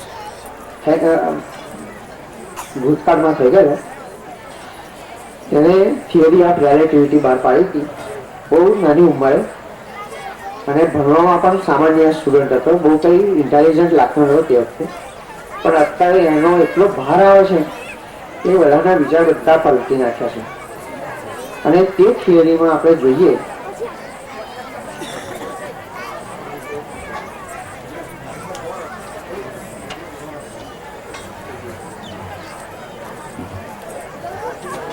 સમાજના ભક્તજનોને નમ્ર વિનંતી છે કે તેઓ પોતાનું સ્થાન લઈને કાર્યક્રમનું ઔચિત્ય જાળવે.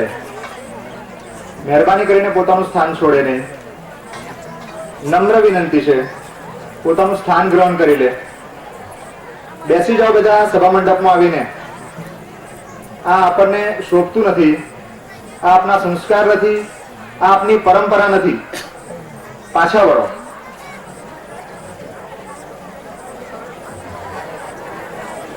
તો આપણે આઇન્સ્ટાઈનને જોઈએ તો એ શું કહે છે, કોઈ એને પ્રશ્ન પૂછવા આવ્યો હતો કે ભગવાનમાં માને છે, તો એ માણસે એવો જવાબ આપ્યો કે હું કોઈ પણ ભગવાનમાં નથી માનતો, પણ હું એમ માનું છું કે આ દુનિયા જે છે એની પાછળ કોઈ સુપ્રીમ બિંગ છે, કારણ કે એના બધા કુદરતના કાયદા એવા છે કે એની મેરે થઈ શકે એમ લાગતા નથી.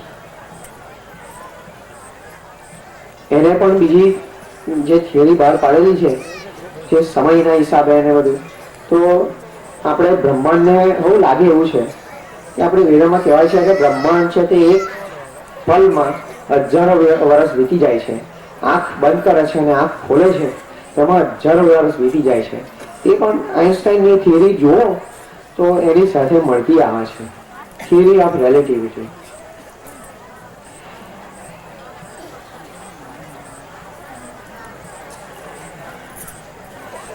ઘણી વ્યક્તિઓ ફેમસ થઈ ગઈ છે. એક ફેમસ વ્યક્તિ જ્હોન એફ કેનેડી છે, એના હો ઘણા ભક્તો જાણતા હશે, જે અમેરિકાનો પ્રેસિડેન્ટ જેનું ખૂન થયું હતું. તેને બહુ ફેમસ શબ્દ કીધેલા કે do not ask what your country can do for you, but ask what you can do for your country. તો ગુજરાતીમાં એમ કહેવાય છે કે એમ ના પૂછશો કે તમારો દેશ તમારા શા માટે શું કરે, પણ એમ પૂછવાનું કે તમે તમારા દેશ માટે શું કરો. તો આપણે આ ભક્તિ સંમેલનમાં એવું પૂછવું જોઈએ કે ભગવાન આપણા માટે શું કરે એમ નહીં પૂછવાનું, પણ આપણે ભગવાનના માટે શું કરીએ એ પૂછવું જોઈએ.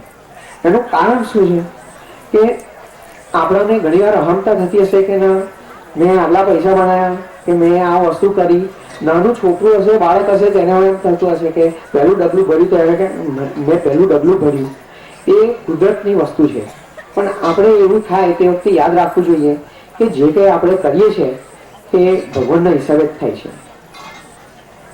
અને ભગવાન આપણાને આપે છે એટલે આપણે ભગવાનને આપી શકીએ છીએ. જો ભગવાન આપણાને આપવાના નથી તો પછી આપણે ભગવાન આપણે શું આપીશું? તો તે પણ એનો જવાબ આવે છે કે આપણે પ્રેમ ભાવ પણ આપી શકીએ છીએ, ભક્તિ આપી શકીએ છીએ.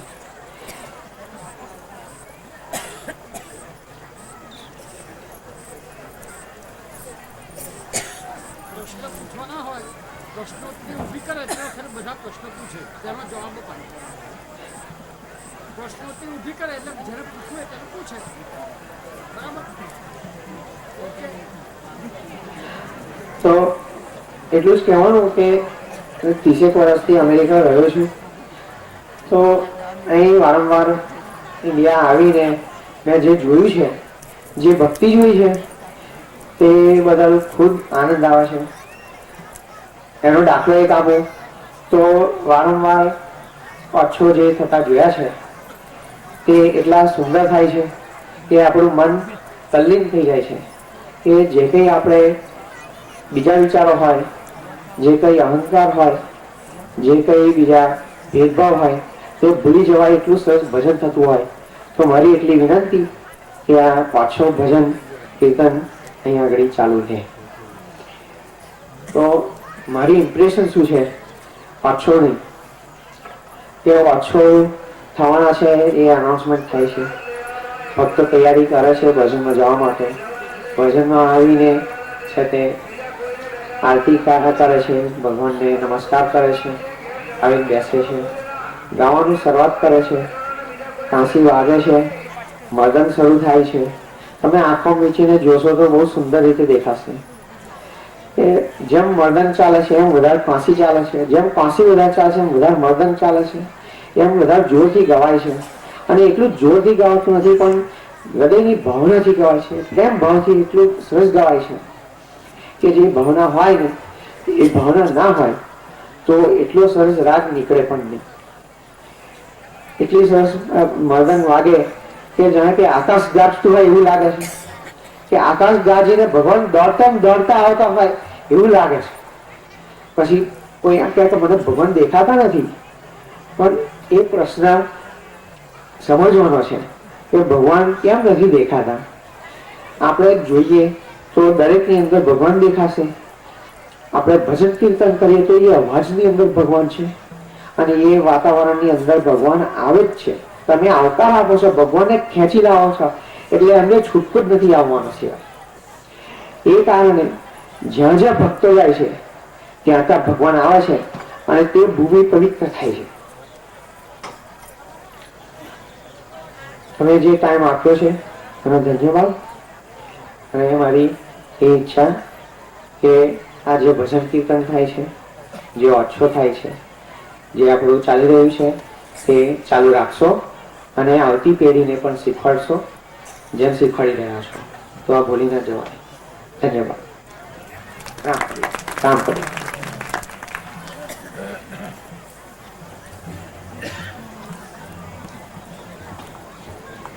અનિલભાઈએ બહુ સરસ વાત કરી. જેમ કાંસી ચાલે એમ મૃદંગ ચાલે, અને મૃદંગ ચાલે એમ કાંસી ચાલે. એ થિયરી છે સિંક્રોનાઇઝ ની, થિયરી ઓફ સિંક્રોનાઇઝ અને વિજ્ઞાનમાં કહે છે એકબીજા સાથે સેટિંગ. એને સાદી ભાષામાં એને કહીએ તો તાલમેલ, થિયરી ઓફ સિંક્રોનાઇઝ. એનીવે, હવે આ એક દાખલો આપણે જોયો કે આધુનિકતા સાથે અધ્યાત્મ ટકી રહ્યું છે. અમેરિકામાં ભક્તિ ટકી રહી છે. આનો બીજો દાખલો જો જોવો હોય તો લોયલમાં રહેતા મૂળ ચલામણીના શાંતિભાઈ મોતીભાઈને પણ સાંભળવા જ રહે. મુરબ્બી શાંતિભાઈને મારી વિનંતી છે કે તેઓ આવીને લોયલવતી સમાજને એમનો સંદેશો કે. મુરબ્બી શાંતિભાઈ.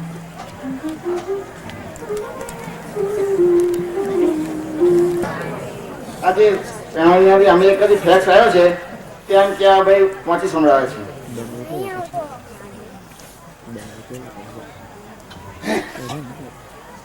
The ભક્ત સમાજ USA ઇન્કોર્પોરેટ, શ્રી રામ કબીર.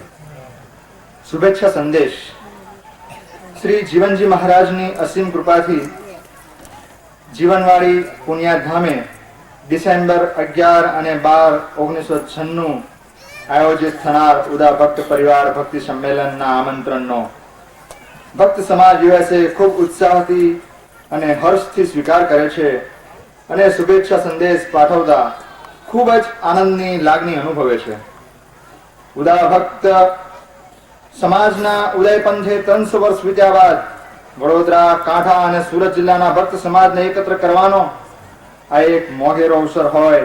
સાંસ્કૃતિક, સામાજિક અને આધ્યાત્મિક વિચારોનું આદાન પ્રદાન કરવાનો આ એક મોઘેરો અવસર હોય. અને એથી વિશેષ શ્રી નામદેવ કબીરજી તથા શ્રી જીવનજી મહારાજે જે ધર્મનો, માનવતાનો, પ્રેમનો અને શ્રદ્ધાનો સંદેશ આપ્યો હતો તેને ભક્ત સમાજના દરેકના હૃદય મંદિર સુધી પહોંચે એ જ શુભેચ્છા પાઠવીએ છીએ. ભક્ત સમાજ USA તરફથી આ ભક્તિ સંમેલનને સફળ અને સાર્થક બનાવવા લોયલ યુએસએ થી યથાયોગ્ય ફૂલ નહીં તો ફૂલની પાંખડી રૂપે જે ભેટ શ્રી શાંતિલાલ મોતીલાલ પટેલ ચલામલીવાળા હાલ યુએસએ સ્થિત સાથે મોકલતા ગર્વ અને હર્ષની લાગણી અનુભવે છે અને ભક્તિ સંમેલનની સફળતા અને સાર્થકતા માટે તન મન ધનથી સહકાર અને સાથ આપે છે શ્રી જીવનજી મહારાજની જય હો. શ્રી ભક્ત સમાજ યુએસએ ઇન્કોર્પોરેટ વતી વાઇસ પ્રેસિડેન્ટ નવીન ચંદ્ર વી પટેલ સર્ગેના છે. એમના સાદર રામ કરીએ.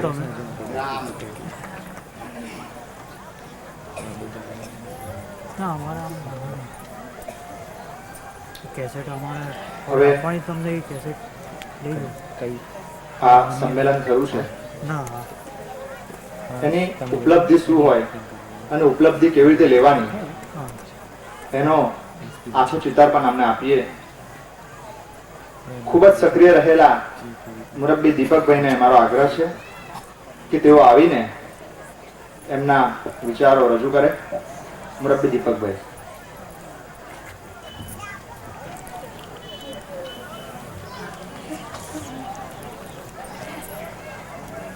બોલો સદગુરુ શ્રી જીવનજી મહારાજ.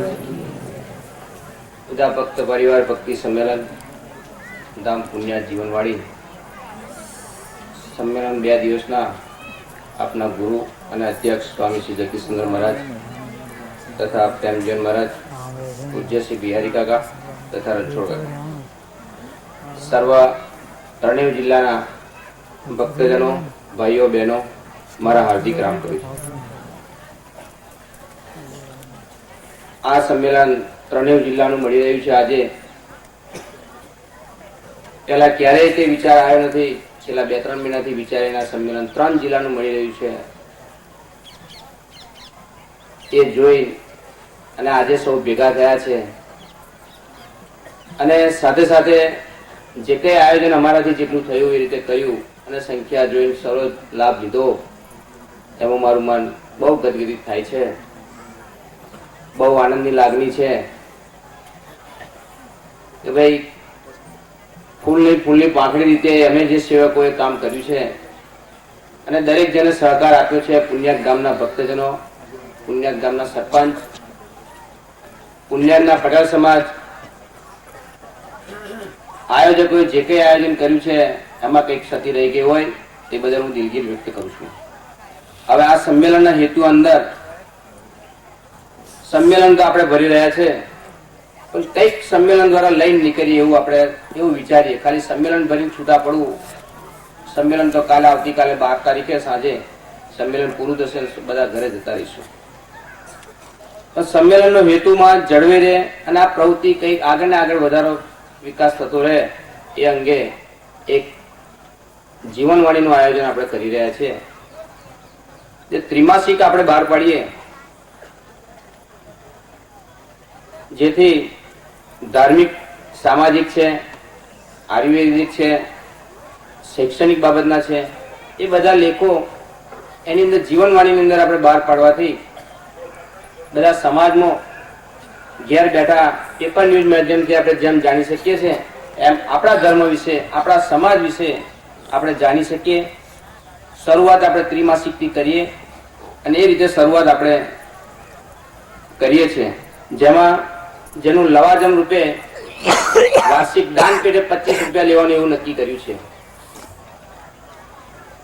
એની અંદર જીવનવાણીમાં તંત્રી તરીકે હું મુકેશભાઈ દિનેશભાઈ ભગત માજલપુર વડોદરાને હું વિનંતી કરીશ કે તંત્રી તરીકેનું નામ સ્વીકારે અને આની પણ કંઈ પણ જરૂરિયાત હોય તે ખૂબ ખંતી મહેનત કરે અને આગળ દીપાવે એવી હું આશા રાખું છું.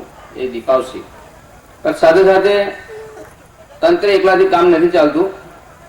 આજે શરૂઆત 3 જિલ્લાના ભેગા થયા છે તો એક કમિટી બનાવીએ આપણે એની અંદરથી કે જેમાં કાનમ વિભાગના 4 પ્રતિનિધિ લઈએ, વડોદરા શહેરમાં 4, નાનીપાલ 4, મોટીપાલ 4, કાંઠા વિભાગમાંથી 4 અને સુરત વિભાગમાંથી પણ 4 આપણે લઈએ.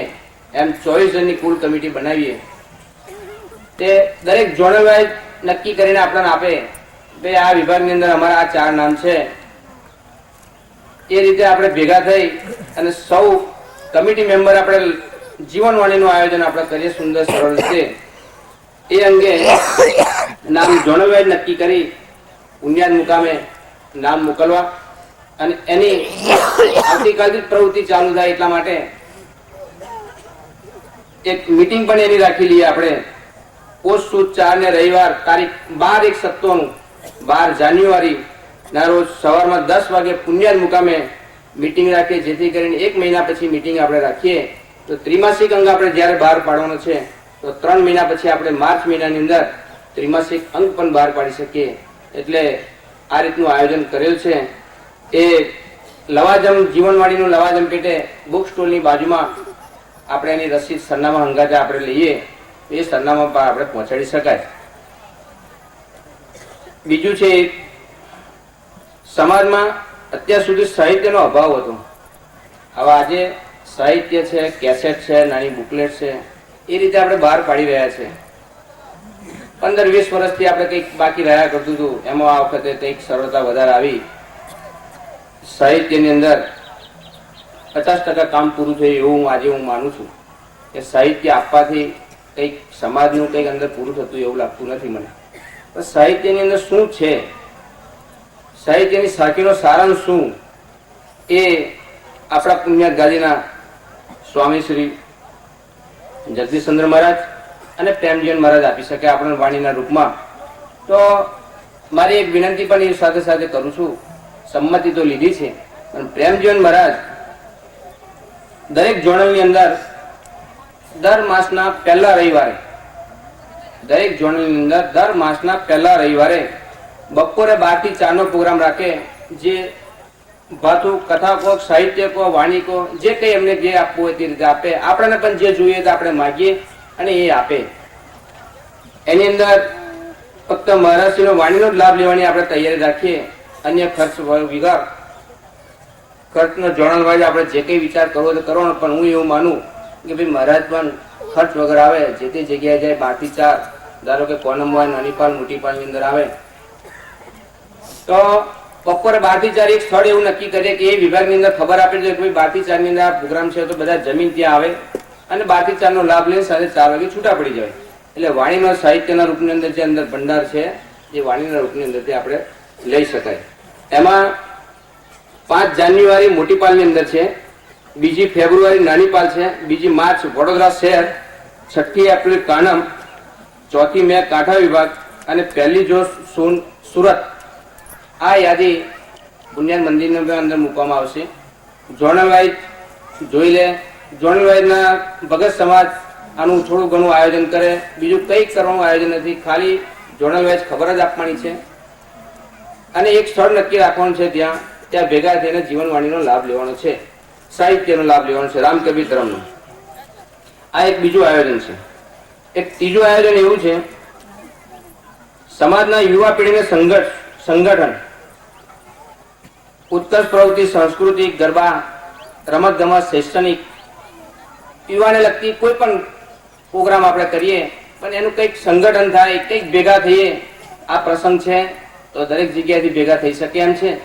એટલે મારું પ્રપોઝલ મેં આજે મૂકું છું. એની અંદર ઉદાભક્ત યુથ ફોરમની રચના કરીએ. આપણે નામ ઉદાભક્ત યુથ ફોરમની રચના કરીએ. જેમાં યુવક યુવતીઓ સભ્ય થઈ શકે. એની ઉંમર રાખીએ આપણે 18 થી 35, પણ યુવા વર્ગ આવે સાથે સાથે તો મારી વિનય એવું થાય કે ભાઈ એને સલાહકાર માટે પણ પાછળ જોઈએ તો 35 થી 45 વર્ષના પણ સભ્ય થાય. એ આયોજનની પાછલા ભાગમાં રહે, કઈ રીતે આયોજન કરવું છે, શું કરવું છે, એનું માર્ગદર્શન આપે. એવી આ રીતનું આયોજન આપણે વિચારીએ. અને એ માટે સભ્ય ફી 11 રૂપિયા રાખી છે કે જે બુક સ્ટોલની બાજુની અંદર આપણે મૂકી છે કે ભાઈ 11 રૂપિયા સભ્ય ફી યુવા ફોરમ માટેનું આપણે રાખીએ. તો એની પ્રવૃત્તિ આગળ ઘણી બધી પ્રવૃત્તિઓ છે. યુવકો યુવતીઓ રસ લે તો આ ઘણો રસથી આગળ ચાલી શકે એમ છે. આજથી શરૂઆત કરીએ તો વર્ષે 2 વર્ષે ધીમે ફૂલની પાંખડી રીતે ધીમે ધીમે કઈ પ્રવૃત્તિ વધતી ચાલે એવું આયોજન આપણે કરીએ. અને એની શરૂઆત પણ આપણે કરી દીધી છે. સંસ્થાની અંદર સમૂહ લગ્ન બાબતનો છે. સમૂહ લગ્ન બાબતની અંદર બહુ શરૂઆતથી આપણે વિચારધારા મૂકતા આવ્યા છે, પણ કંઈક અનુકૂળતા બહુ ઓછી આવે છે. પણ હું મારા મત મુજબ એવું મૂકું કે ભાઈ સુરત ડિસ્ટ્રિક્ટ હવે ભેગી થવામાં તૈયારી હવે થઈ રહી છે. કોઈ સર્વિસ કરતા હોય, બહાર બિઝનેસ કરતા હોય, કોઈને ખબર નથી હોતી. જોડેની અંદર ખબર હોય કે ભાઈ અહીં જગ્યા છે ને આ જગ્યા છે, પણ હું એવું માનું કે જો બહારના હોય, કંઈક બહાર રહેતા હોય તો ખાલી એક નામ સરનામું, બિઝનેસ શું કરે છે, શું ભણ્યા છે અને ઉંમર એવું જેવું લાગે તો અહીંયા એક જગ્યાએ આપણે સ્થળ રાખીએ તો જેને કોઈને બીજા કોઈને માહિતી જોઈ તો એ ફાઇલમાંથી જોઈ શકે. એ ફાઇલમાંથી જોઈ શકે ભાઈ અહીં જગ્યાએ થાય એમ છે, તો એ રીતે સરળતા આવે.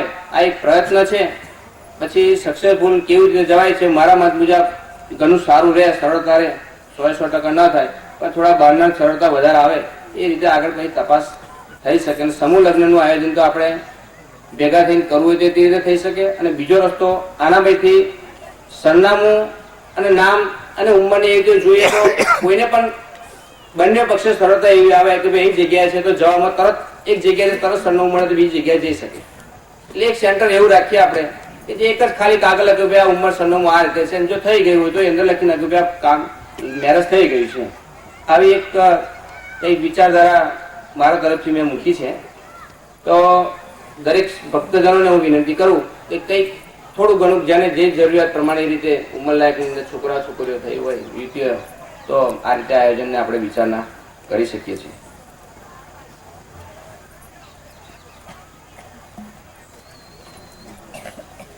હવે બીજું તો આ 4 મુદ્દા મેં મૂક્યા છે. સૌ ભક્તજનો આનો સહજ સ્વીકાર કરે અને કંઈક સંમેલન નિમિત્તે લઈને નીકળ્યા અને પ્રવૃત્તિ ચાલુ રહે. બાકી સંમેલનની અંદર સમાજે ખૂબ સહકાર આપ્યો છે. ફૂલ લઈને ફૂલની પાંખડી ગામે ગામથી આવ્યું છે.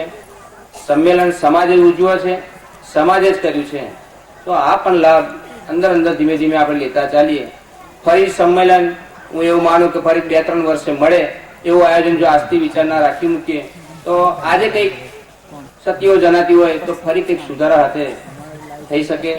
અને ખૂબ લાગણી થઈને મને આનંદ અનુભવું છું. ફરી સંમેલનની અંદર બધા સૌ આયોજનનો વિચારે આજે પ્રવૃત્તિની અંદર રસ લઈ અને આગળ ચલે એ જ અજ્ઞતા રામકવિ બનાવ્યો શોભિતો રીઝ ભય રઘુવીર. પ્લેટફોર્મ આપી દીધું, ગાદી આપી દીધી, બેસવાનું આપણે પ્રવૃત્તિ આપણે કરવાની, તો જ રઘુવીર રીઝાવા છે. ઓકે, હવે થોડા વખત પહેલા પેપરમાં જે પૂર્તિ આવે ને રવિવાર બુધવારની, એમાં એક બહુ સરસ હેડિંગ વાંચ્યું અને સહેજ આંચકો લાગ્યો. આજનું જગત વ્યસ્ત છે, પરિત્રસ્ત છે, આધિ વ્યાધિ ઉપાધિગ્રસ્ત છે. આપણે તેમાં કશું ઉમેરણ ન કરીએ તે પણ એક બહુ મોટી ઈશ્વર સેવા, સમાજ સેવા અને ધર્મ સેવા છે. સુર એટલો જ કે સમાજ એક રહે, વિચારોની ભિન્નતા નહીં. હવે જયારે એકતાની વાત આવે ત્યારે કરજણના મુરબ્બી ત્રિકમભાઈ ભેલાલભાઈને યાદ કરવા પડે. મુરબ્બી ત્રિકમભાઈ, આપ આવો અને સમાજની એકતાના વિષય પર આપ ઘણું બધું કહી શકો એમ છો, પણ મર્યાદિત સમયમાં કહેશો તો થોડું વાતાવરણ પણ હળવું થશે અને સમાજને પ્રેરક સંદેશો મળશે. મુરબ્બી રામકબીર સમાજના, ભક્ત સમાજના વડીલો, ભાઈઓ, બહેનો અને ભૂલકાઓ,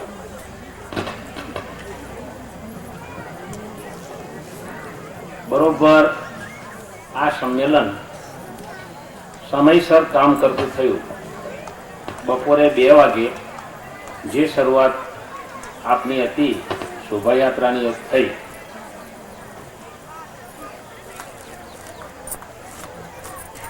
અત્યારે અહીંયા ઘણા માનનીય વક્તાઓ બોલ્યા, આપને સાંભળ્યું, પણ મને લાગે છે શેઠની શિખામણ ઝાંપા સુધી કાલે બાવનગામ હાજે જવાના અને બધું સ્ટેન્ડ ઉપર મૂકીને આપણે જવાના.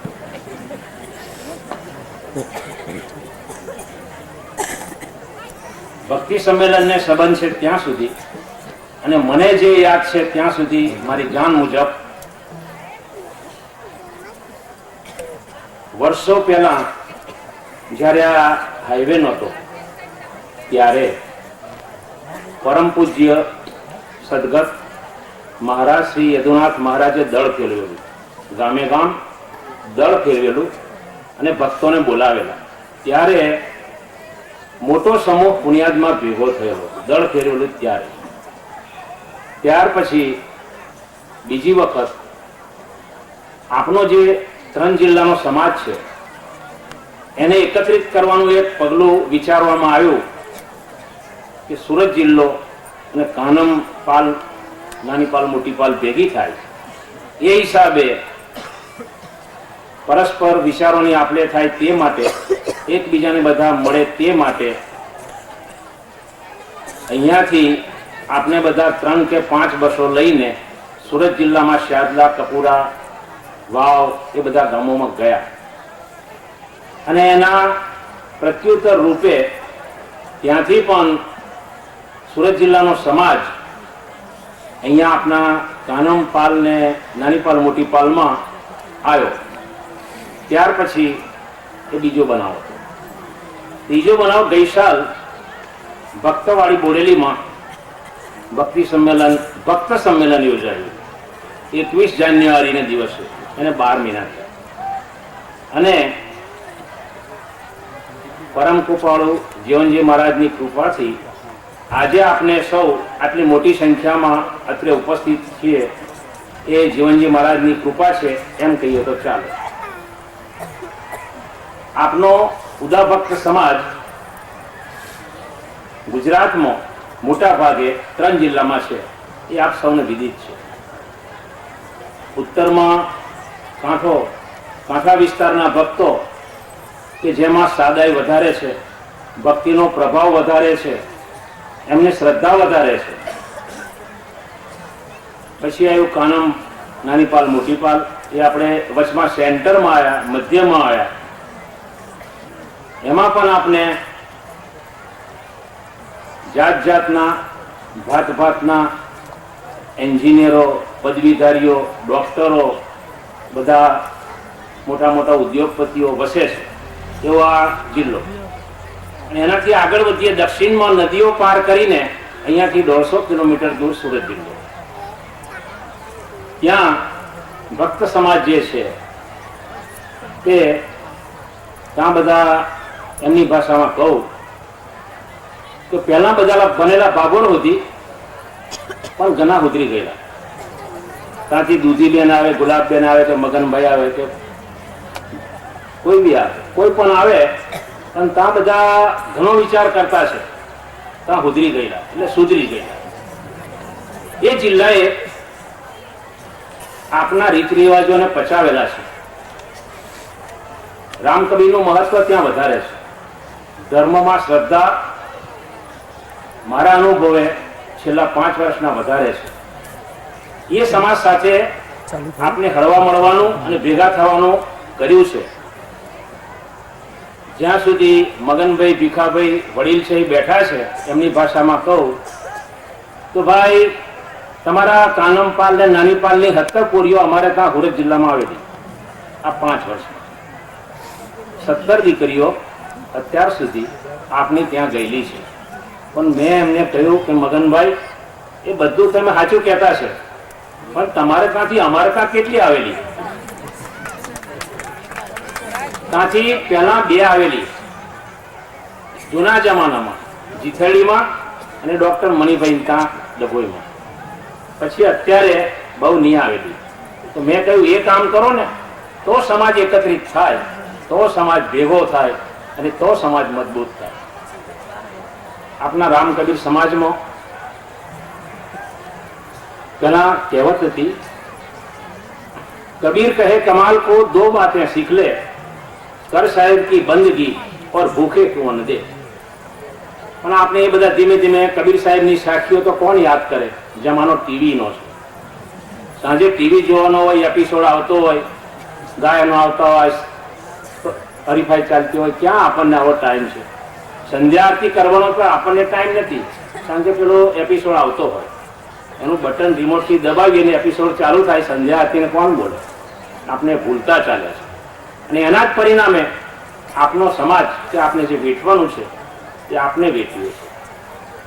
હમણાં તંદુરસ્તીની બાબત પર જ્યારે ભાઈ બોલ્યા ત્યારે એમ કહ્યું કે પહેલું સુખ તે જાતે નડ્યા, પણ હું તો બધાને એવું કહું કે પહેલું સુખ તે જાતે નડ્યા. કોને? બીજાને.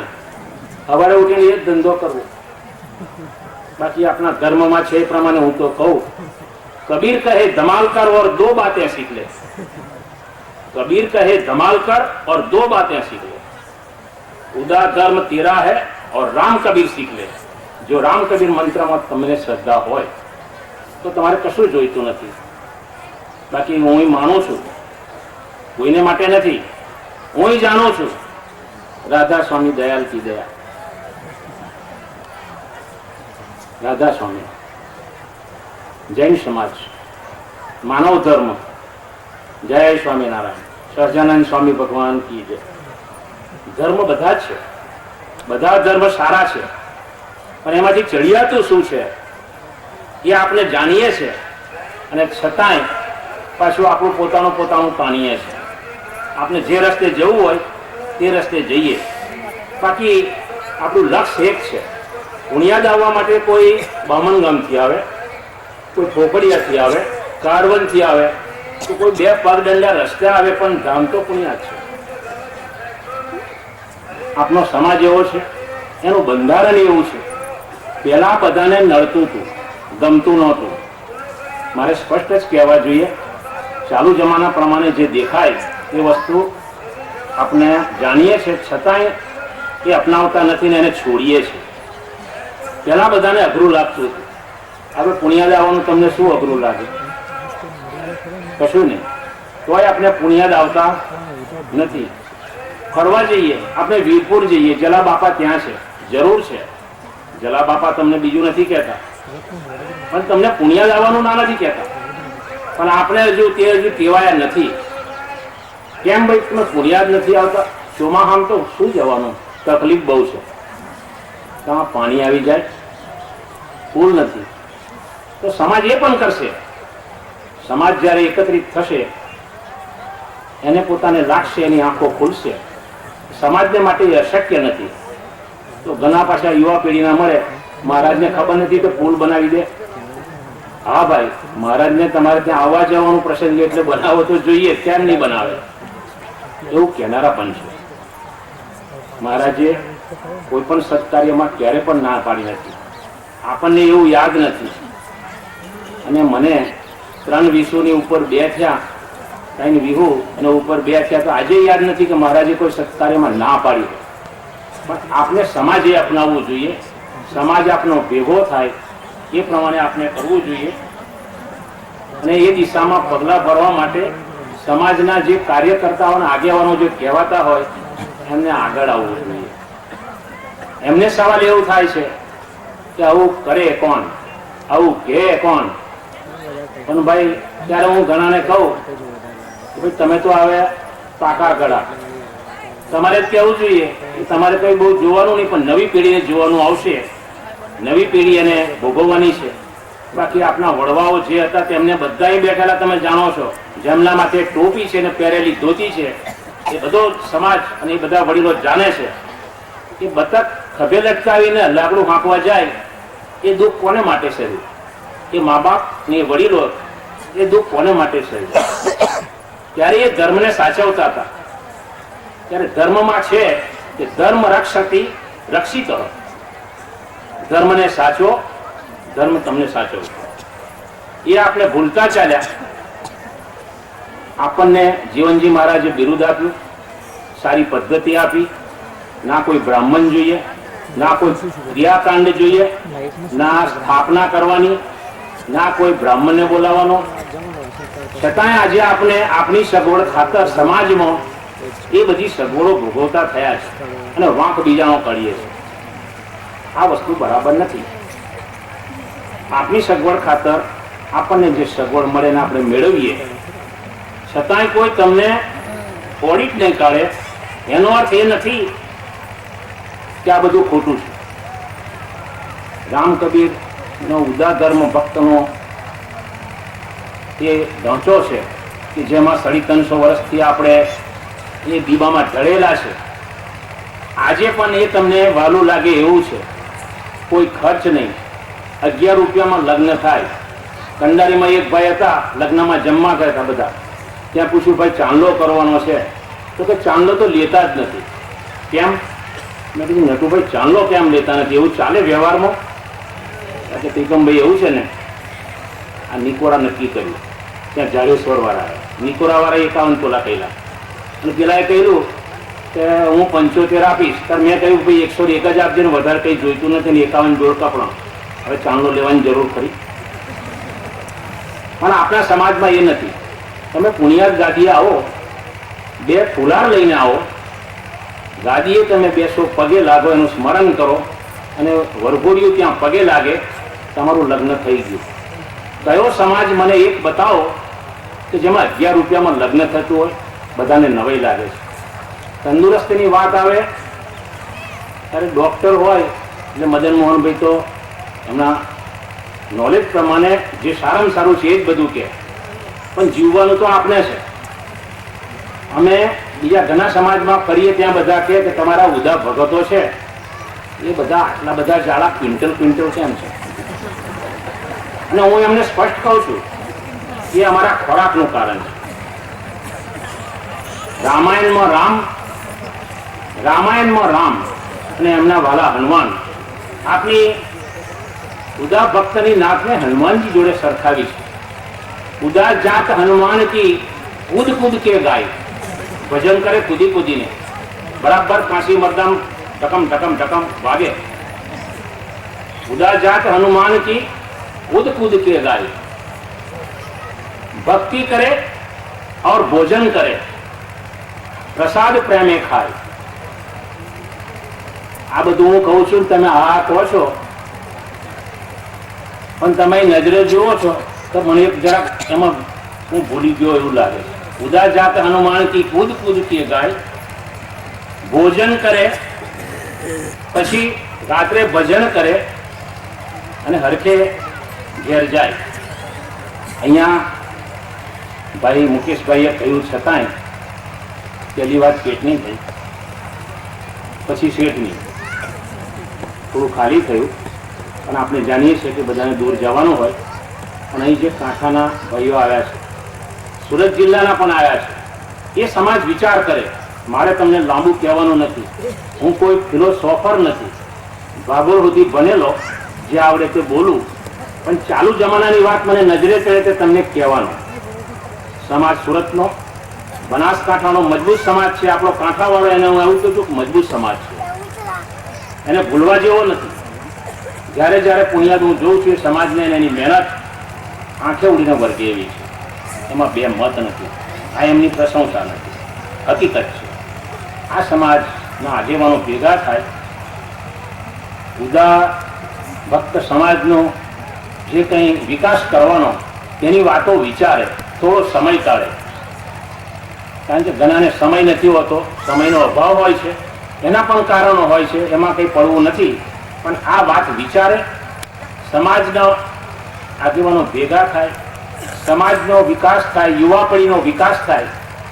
હમણાં ભાઈ શ્રી ભણાભાઈ દીપકભાઈએ કહ્યું, યોજનાઓ આજે જે એમને મૂકી બહુ સારી યોજનાઓ છે.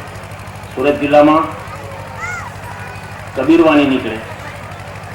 આપણે પહેલા કાનમમાં રામ કબીરવાણી શરૂ કરી હતી વર્ષો પહેલા, પછી એ કોઈ કારણસર બંધ થઈ ગઈ. ફરી આ જીવનવાણીનું પ્રપોઝલ આવ્યું છે, સારું છે, એમનો અભિગમ ખૂબ સુંદર છે. એનાથી શરૂઆત કરો, એમાંથી તમને આગળ વધવાની અને આગળના રસ્તાઓ જોવાની તક મળશે. એ રસ્તે આગળ વધશો, સમાજ એ રીતે ભેગો થશે. યુવા ફોરમની વાત કરી, એ પણ પ્રશંસનીય વાત છે. એમાંથી યુવાનોને તક મળશે, બધા ભેગા થશે. પણ સાથે સાથે મારું નમ્ર સૂચન એ છે કે મહિલા સમાજ આપણો જે છે એને ભૂલવો ના જોઈએ. સુરત જિલ્લામાં મેં જોયું, ગામે ગામ મહિલા મંડળો છે, ભજન ખૂબ કરે, ભક્તિથી ભજન કરે. કાંઠામાં પણ એવું, પણ કાંઠામાં હું ગયેલો નહીં, પણ વાત જાણેલી કે ત્યાં જે બહેનો છે સવારમાં પોતાના ઘરનું કામ કરીને ચારનો એટલે કચરાનો એક ભારો જરૂર લઈ આવે. એ એમની મહેનત છે, તંદુરસ્તી છે. આ મહિલા સમાજને પણ આપણે ના ભૂલીએ. સાથે સાથે મને જે લાગે છે નમ્ર સૂચન છે, જે કંઈ થાય તમને યોગ્ય લાગે તો કરવાનું છે, પણ આપણા કાનમ નાની પાલ ને મોટી પાલ, એક એની અને એક કાંઠા જિલ્લો, એની એક ડિરેક્ટરી પસંદ કરવા જેવી છે. એને પ્રસિદ્ધ કરો. ખૂબ મહેનત માગે એવું કામ છે. દીપકભાઈ, ભાઈ શ્રી મુકેશભાઈ તેની જોડી અત્યારે તો 95 કિલોમીટરની ઝડપે ચાલે અને રાત દિવસ ઊંઘ આરામ કરીને જે એમને કામ કર્યું, એમને કહું છું કે આ કામ અઘરું છે, કારણ કે વડીલોને ટાઈમ નથી. કામ કરવાવાળો જે છે તેને ઓછો ટાઈમ છે, પણ તમે આ વસ્તુ ઉપાડો, બધા તેમાં સહકાર આપશે. એક એવી જ્ઞાતની ડિરેક્ટરી પ્રસિદ્ધ કરો. સુરત જિલ્લામાં છે અને એમને આખા વર્લ્ડની કરી છે. આખી દુનિયામાં જે ભક્તો છે એમના નામ સરનામા, બહેન હોય તો બહેન ક્યાંના છે, પિયર ક્યાં છે તે પણ છે, બાળકો હોય તો એમનો જન્મ કયો છે તે પણ છે. આપણે ગુજરાતીમાં પ્રસિદ્ધ કરો. આવું મારું નમ્ર સૂચન છે. એમને અંગ્રેજીમાં કરી છે. કાંઠા જિલ્લો એને પણ આપણે જ આવરવો પડે. કામ કરવા તો બધા તૈયાર છે, ખડે પગે કામ કરવા તૈયાર છે, પણ એને પણ આ વસ્તુ કરાવવી પડે. અને આ મહિલા સમાજવાળું બે વસ્તુ જો તમારાથી શક્ય હોય તો વિચારશો અને એમાં કંઈક કરશો, એવું નમ્ર સૂચન છે. અત્યારે મને લાગે છે કે આપણે 3:30 વાગ્યાના સાંભળવા મળ્યા અને 6:05 થવા આવી, એટલે બધાની નજર ભોજનશાળા તરફ છે. આયોજકોનું આગળ શું છે તે મને ખબર નથી. છેલ્લે ભૂલચૂક થઈ હોય, કોઈને કંઈ કહેવાયું હોય તો માફ કરજો, પણ ત્રણેય જિલ્લાનો સમાજ ભેગો થઈને રામ કબીરને ના ભૂલે અને કબીર કહે ધમાલ કર ઓર દો બાतें सीख ले वाली વાત સ્વીકારે, એવી મારી નમ્ર વિનંતી. कबीर खड़ा इस सम्मेलन में मांगे सबकी खैर, नहीं किसी की चाकरी और नहीं किसी के बैर, सियावर रामचंद्र की राम.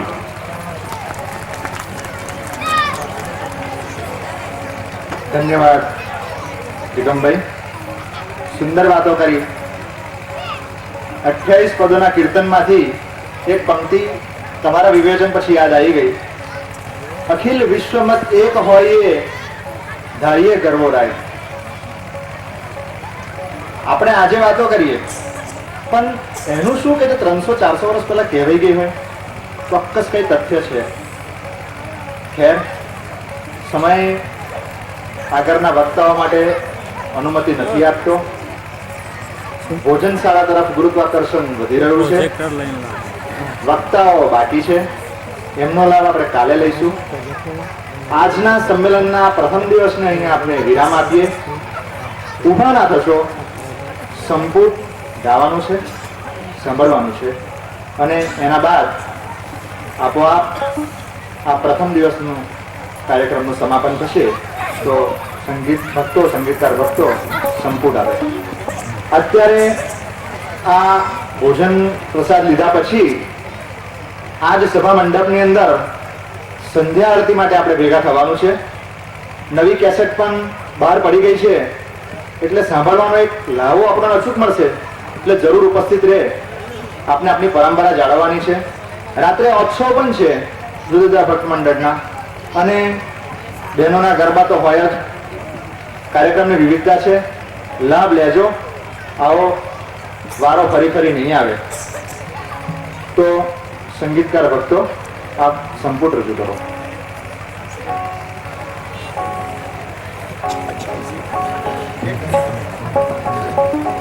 એક વાત ભૂલી ગયો હતો કે રાત્રે અહીંયા સભાખંડમાં જ એક સ્લાઇડ શો અને એક પ્રોજેક્ટર શોનું પણ આયોજન કરવામાં આવ્યું છે. આપની ઉદા પરંપરાના જે ધાર્મિક સ્થળો છે એ દરેકનું લાઈવ પ્રોજેક્શન ડૉક્ટર અનિલચંદ્ર ભગત તરફથી લેવામાં આવ્યું છે. ખૂબ મહેનત કરી છે 2 મહિના ઇન્ડિયામાં રહીને. એમની મહેનતને બિરદાવવા આપણે હાજર તો રહેવું જ પડશે, અને આપના ધર્મસ્થાનોનો પરિચય પણ લેવો જ પડશે. અને સ્લાઇડ શોનું પણ આયોજન કરવામાં આવ્યું છે. તો દરેકને નમ્ર આગ્રહ છે કે આ લાભ લે.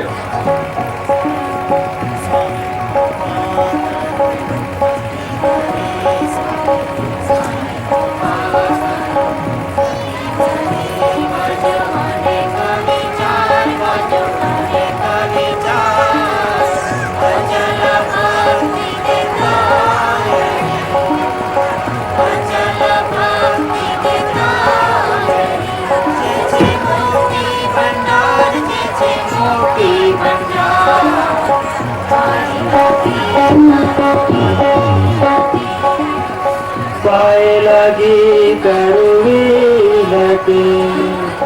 સ્વામી કૃપા કરો અતિ ઘણી, સ્વામી સ્વામી કૃપા કરો અતિ ઘણી. ભજો અનેક વિચાર, ભજો અનેક વિચાર, અચલ ભક્તિ દેતાયરી, અચલ ભક્તિ દેતાયરી. જે છે મોતી ભંડાર, જે છે મોતી ભંડાર, પાય લગી કરવી નથી, પાય લગી કરવી નથી. આય મેરે પ્રાણવાલા, હરિજન લાય મેરે પ્રાણવાલા. સંત દર્શન પ્રાણ પરિવારે, જન્મ મરણ ભવ સાગર તારે, જન્મ મરણ ભવ સાગર તારે. સાત પાક મળી ભોજન પાવો, સંત સંગત મળી હરિ ગુણ ગાવો, સંત સંગત મળી હરિ ગુણ ગાવો. ઘેર ઘેર મંગલ હોત બધાઈ, ગંગાજી એને કહા બલ બલ જાય, ગંગા જીવન કહા બલ બલ જાય. આનંદ આરતી હર કર પારા, હરિજન આઈ મેરે પ્રાણવાલા, હરિજન આઈ મેરે પ્રાણ.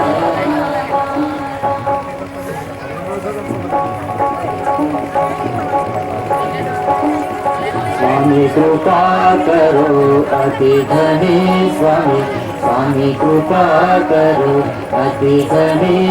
ભજો અનેક વિચાર, ભજો અનેક વિચાર, અચલ ભક્તિ દેતાયરી, અચલ ભક્તિ દેતાયરી. જે છે મોતી ભંડાર, જે છે મોતી ભંડાર, પાય લગી કરવી નથી, પાય લગી કરવી નથી. સ્વામી કૃપા કરો અતિ ઘણી, સ્વામી સ્વામી કૃપા કરો અતિ ઘણી. ભજો અનેક વિચાર, ભજો અનેક વિચાર, અચલ ભક્તિ દેતાયરી, અચલ ભક્તિ દેતાયરી. જે છે મોતી ભંડાર, જે છે મોતી ભંડાર, પાય લગી કરવી નથી, પાય લગી કરવી નથી.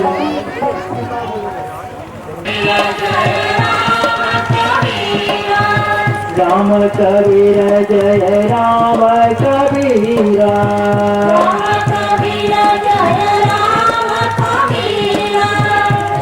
કબીર જય રામ કબીરા, રામ કબીર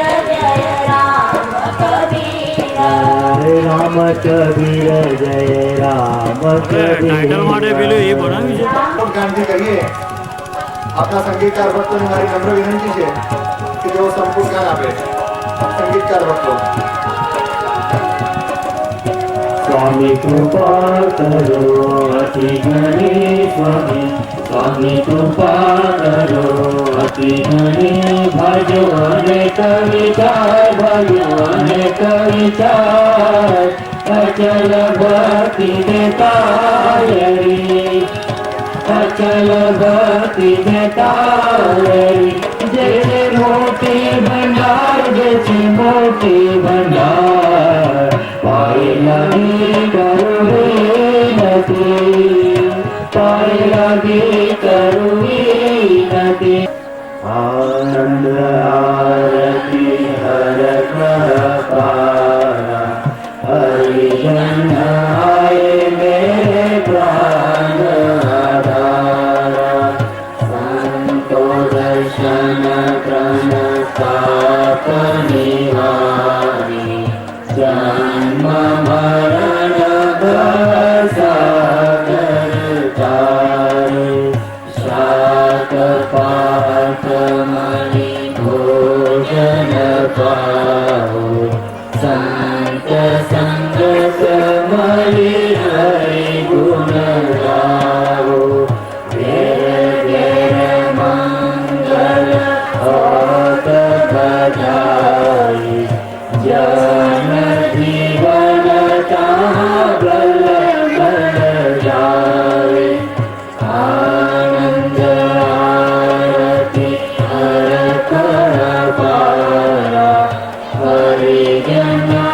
આપની આજની સભાના મહત્વના સંતો એવા મહંત પદ્મનાભદાસજી કબીર જ્ઞાનાશ્રમ વિશ્વામિત્રી વડોદરા અને ડોક્ટર જયદેવભાઈ જાની સેવા મંડપમાં પધારી ચૂક્યા છે અને તેમનું આસન તરફ પ્રયાણ થઈ રહ્યું છે.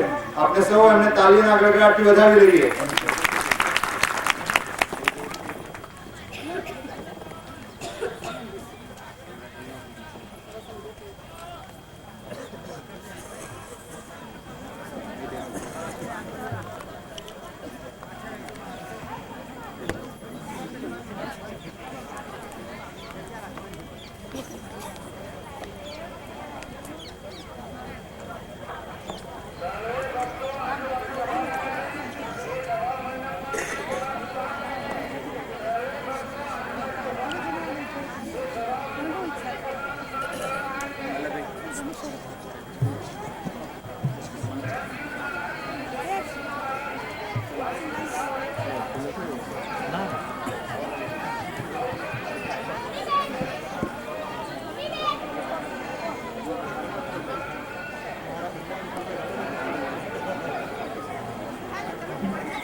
આજે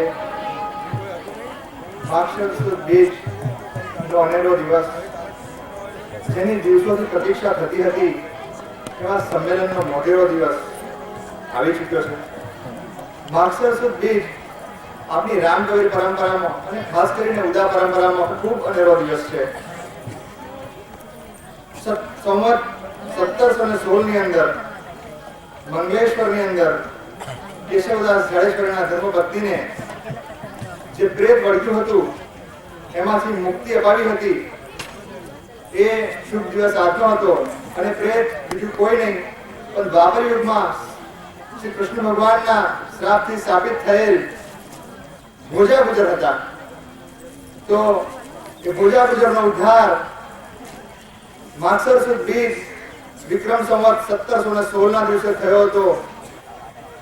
જો ભોજા ગુજરનો ઉદ્ધાર થતો હોય, જે પ્રેત યોનિમાં વર્ષોથી સબળ્યો હોય, તો આપણે તો સદગુરુ શ્રી જીવનજી મહારાજના વૈષ્ણવ સંતો છે, આપનો ઉદ્ધાર કેમ ના થાય?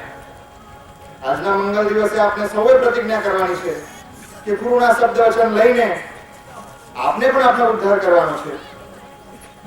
આ જ દિવસનો બીજો પ્રસંગનો મહિમા છે વિક્રમ સંવત 1737, જેનો ખૂબ પ્રચાર કરવામાં આવ્યો છે. ભીલાપુર મુકામે ભક્ત ભગવાનદાસના ઘરે અને ધનભાઈના ઘરે જ્યારે જીવનજી મહારાજ પોતાની ખાટ પર ઘોડ્યા હતા, ત્યારે ઊંઘ દેશમાંથી સંતોનો સંદેશો લઈને વૈષ્ણવ આવે છે જીવનજી મોટા મહારાજને પોતાના સ્વધામમાં લેવા માટે, ત્યારે સદગુરુ શ્રી જીવનજી મહારાજના 1737 ની માગસર સુદ બીજના દિવસે પ્રદેશથી આવેલા વૈષ્ણવોને માસ 6 નો વાયદો કરે છે અને વૈષ્ણવોને કહે છે, મારે તો મારા ભક્તોના મનોરથ પૂરા કરવા છે, માટે માસ 6 સુધી થોભી જાઓ. કેવી ઊંચી ભાવના સદગુરુ શ્રી જીવનજી મહારાજની કે ભક્તોના મનોરથ પૂરા કરવા માટે પોતાના ઉનદેશનો વિરહ વેઠ્યો. તો આપના મનોરથ પૂરા કરવા માટે જીવનજી મહારાજ જ્યારે પોતાના અંતરંગના મિત્રો અને પોતાના ગુરુજનોને જ્યારે વિરહ વેઠતા હોય, આપણને ક્યાં વિરહ છે? આપણે તો મંડપમાં સદગુરુનું સાનિધ્ય પામ્યા છે, જીવનવાણીનું સાનિધ્ય પામ્યા છે. તો આપને સદગુરુ શ્રી જીવનજી મહારાજના જે મનોરથ છે એ પૂરા કરવાની દ્રઢ પ્રતિજ્ઞા કરીએ. હવે સંગીતકાર બંધુઓને હું વિનંતી કરીશ કે તેઓ ભજન રજૂ કરે.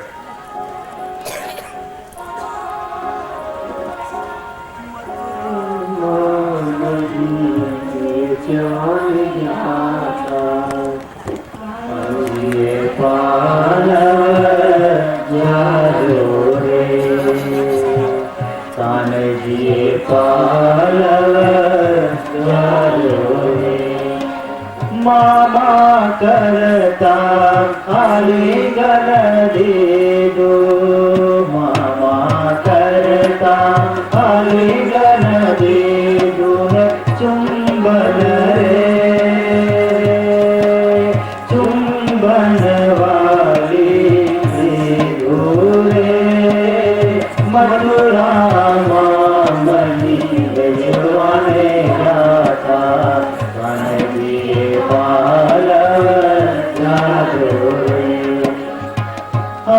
જોને અધુર ડંક લાગ્યો, આસોથી અન્યાયી રે. હે ભોજા ગુજરતાની ઓ બેટી, ભોજા ગુજરતાની ઓ બેટી, મારું રે મારું નામ મથુરામાં મણી વેચવાને હતા, આવી પાલવ